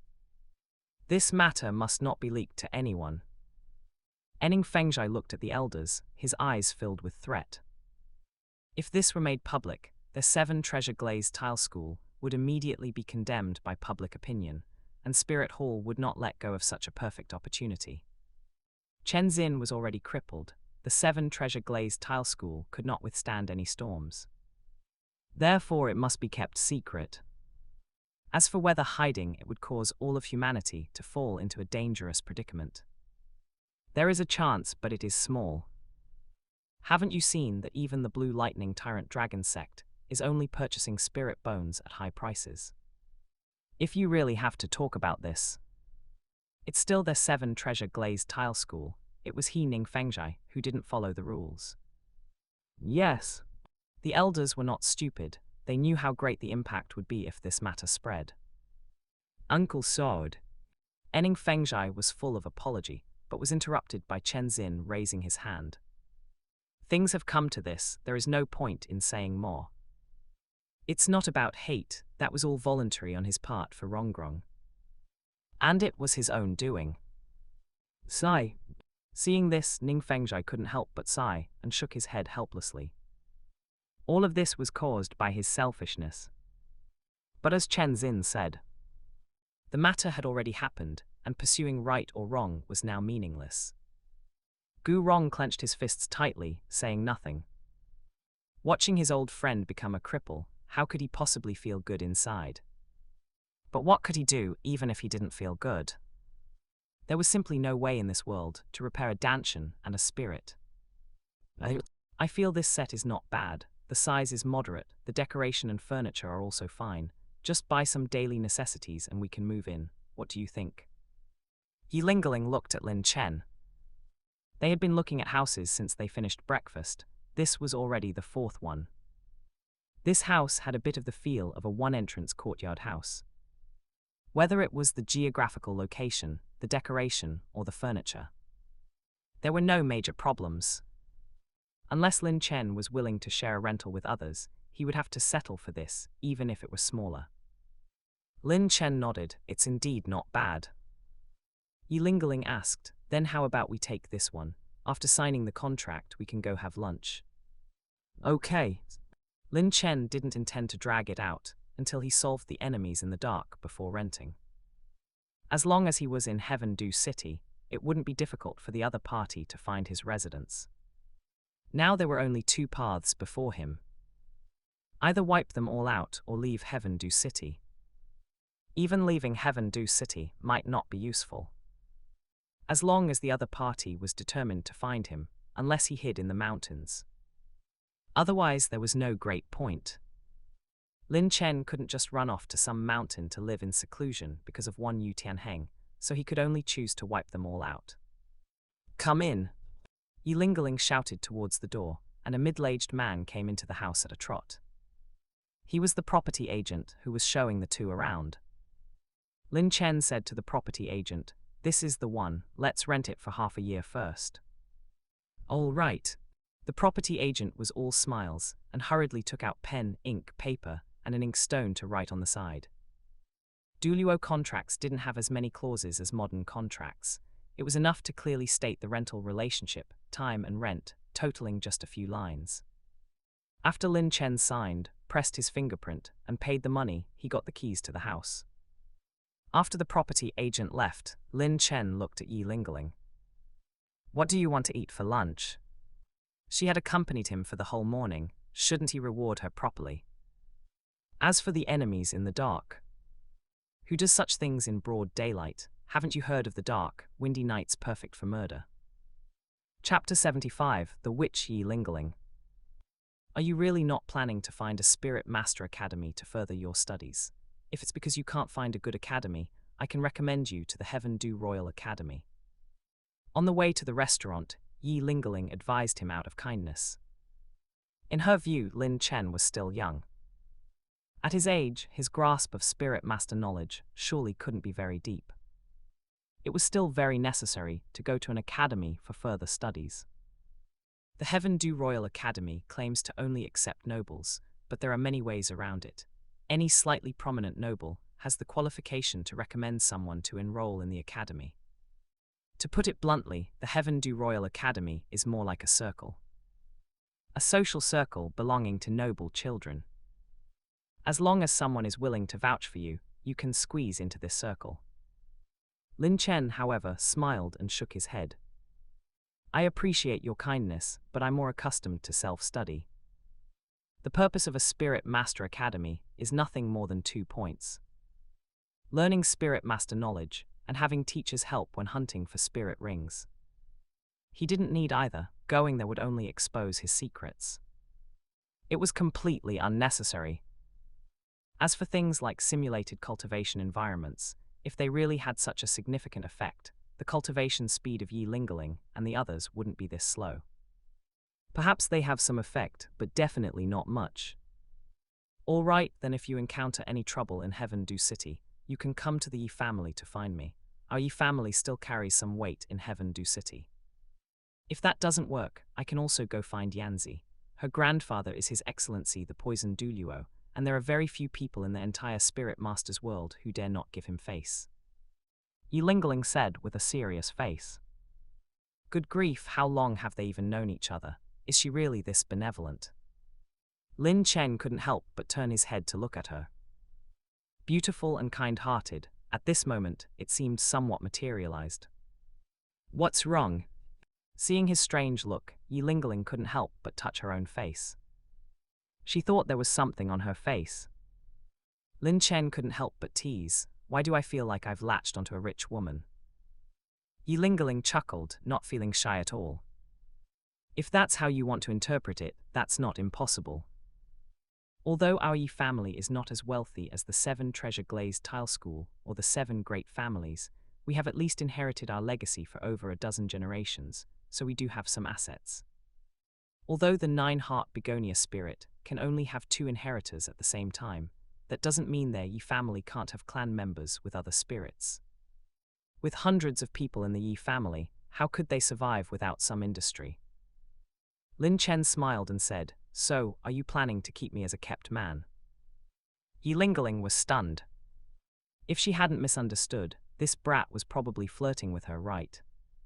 She couldn't help but roll her eyes at Lin Chen. You little brat who hasn't even grown your hair out, what the hell do you know about keeping a man? Lin Chen continued, I already said, I'm just naturally small and have a baby face. If you don't believe me, you can come home with me later. Yi Lingling wasn't shy either. Why would I go home with you? To see how big of a gap your little toothpick can pick. Lin Chen. These words could actually come out of the mouth of the fairy-like Yi Lingling. This was truly somewhat beyond Lin Chen's expectations. How does that saying go?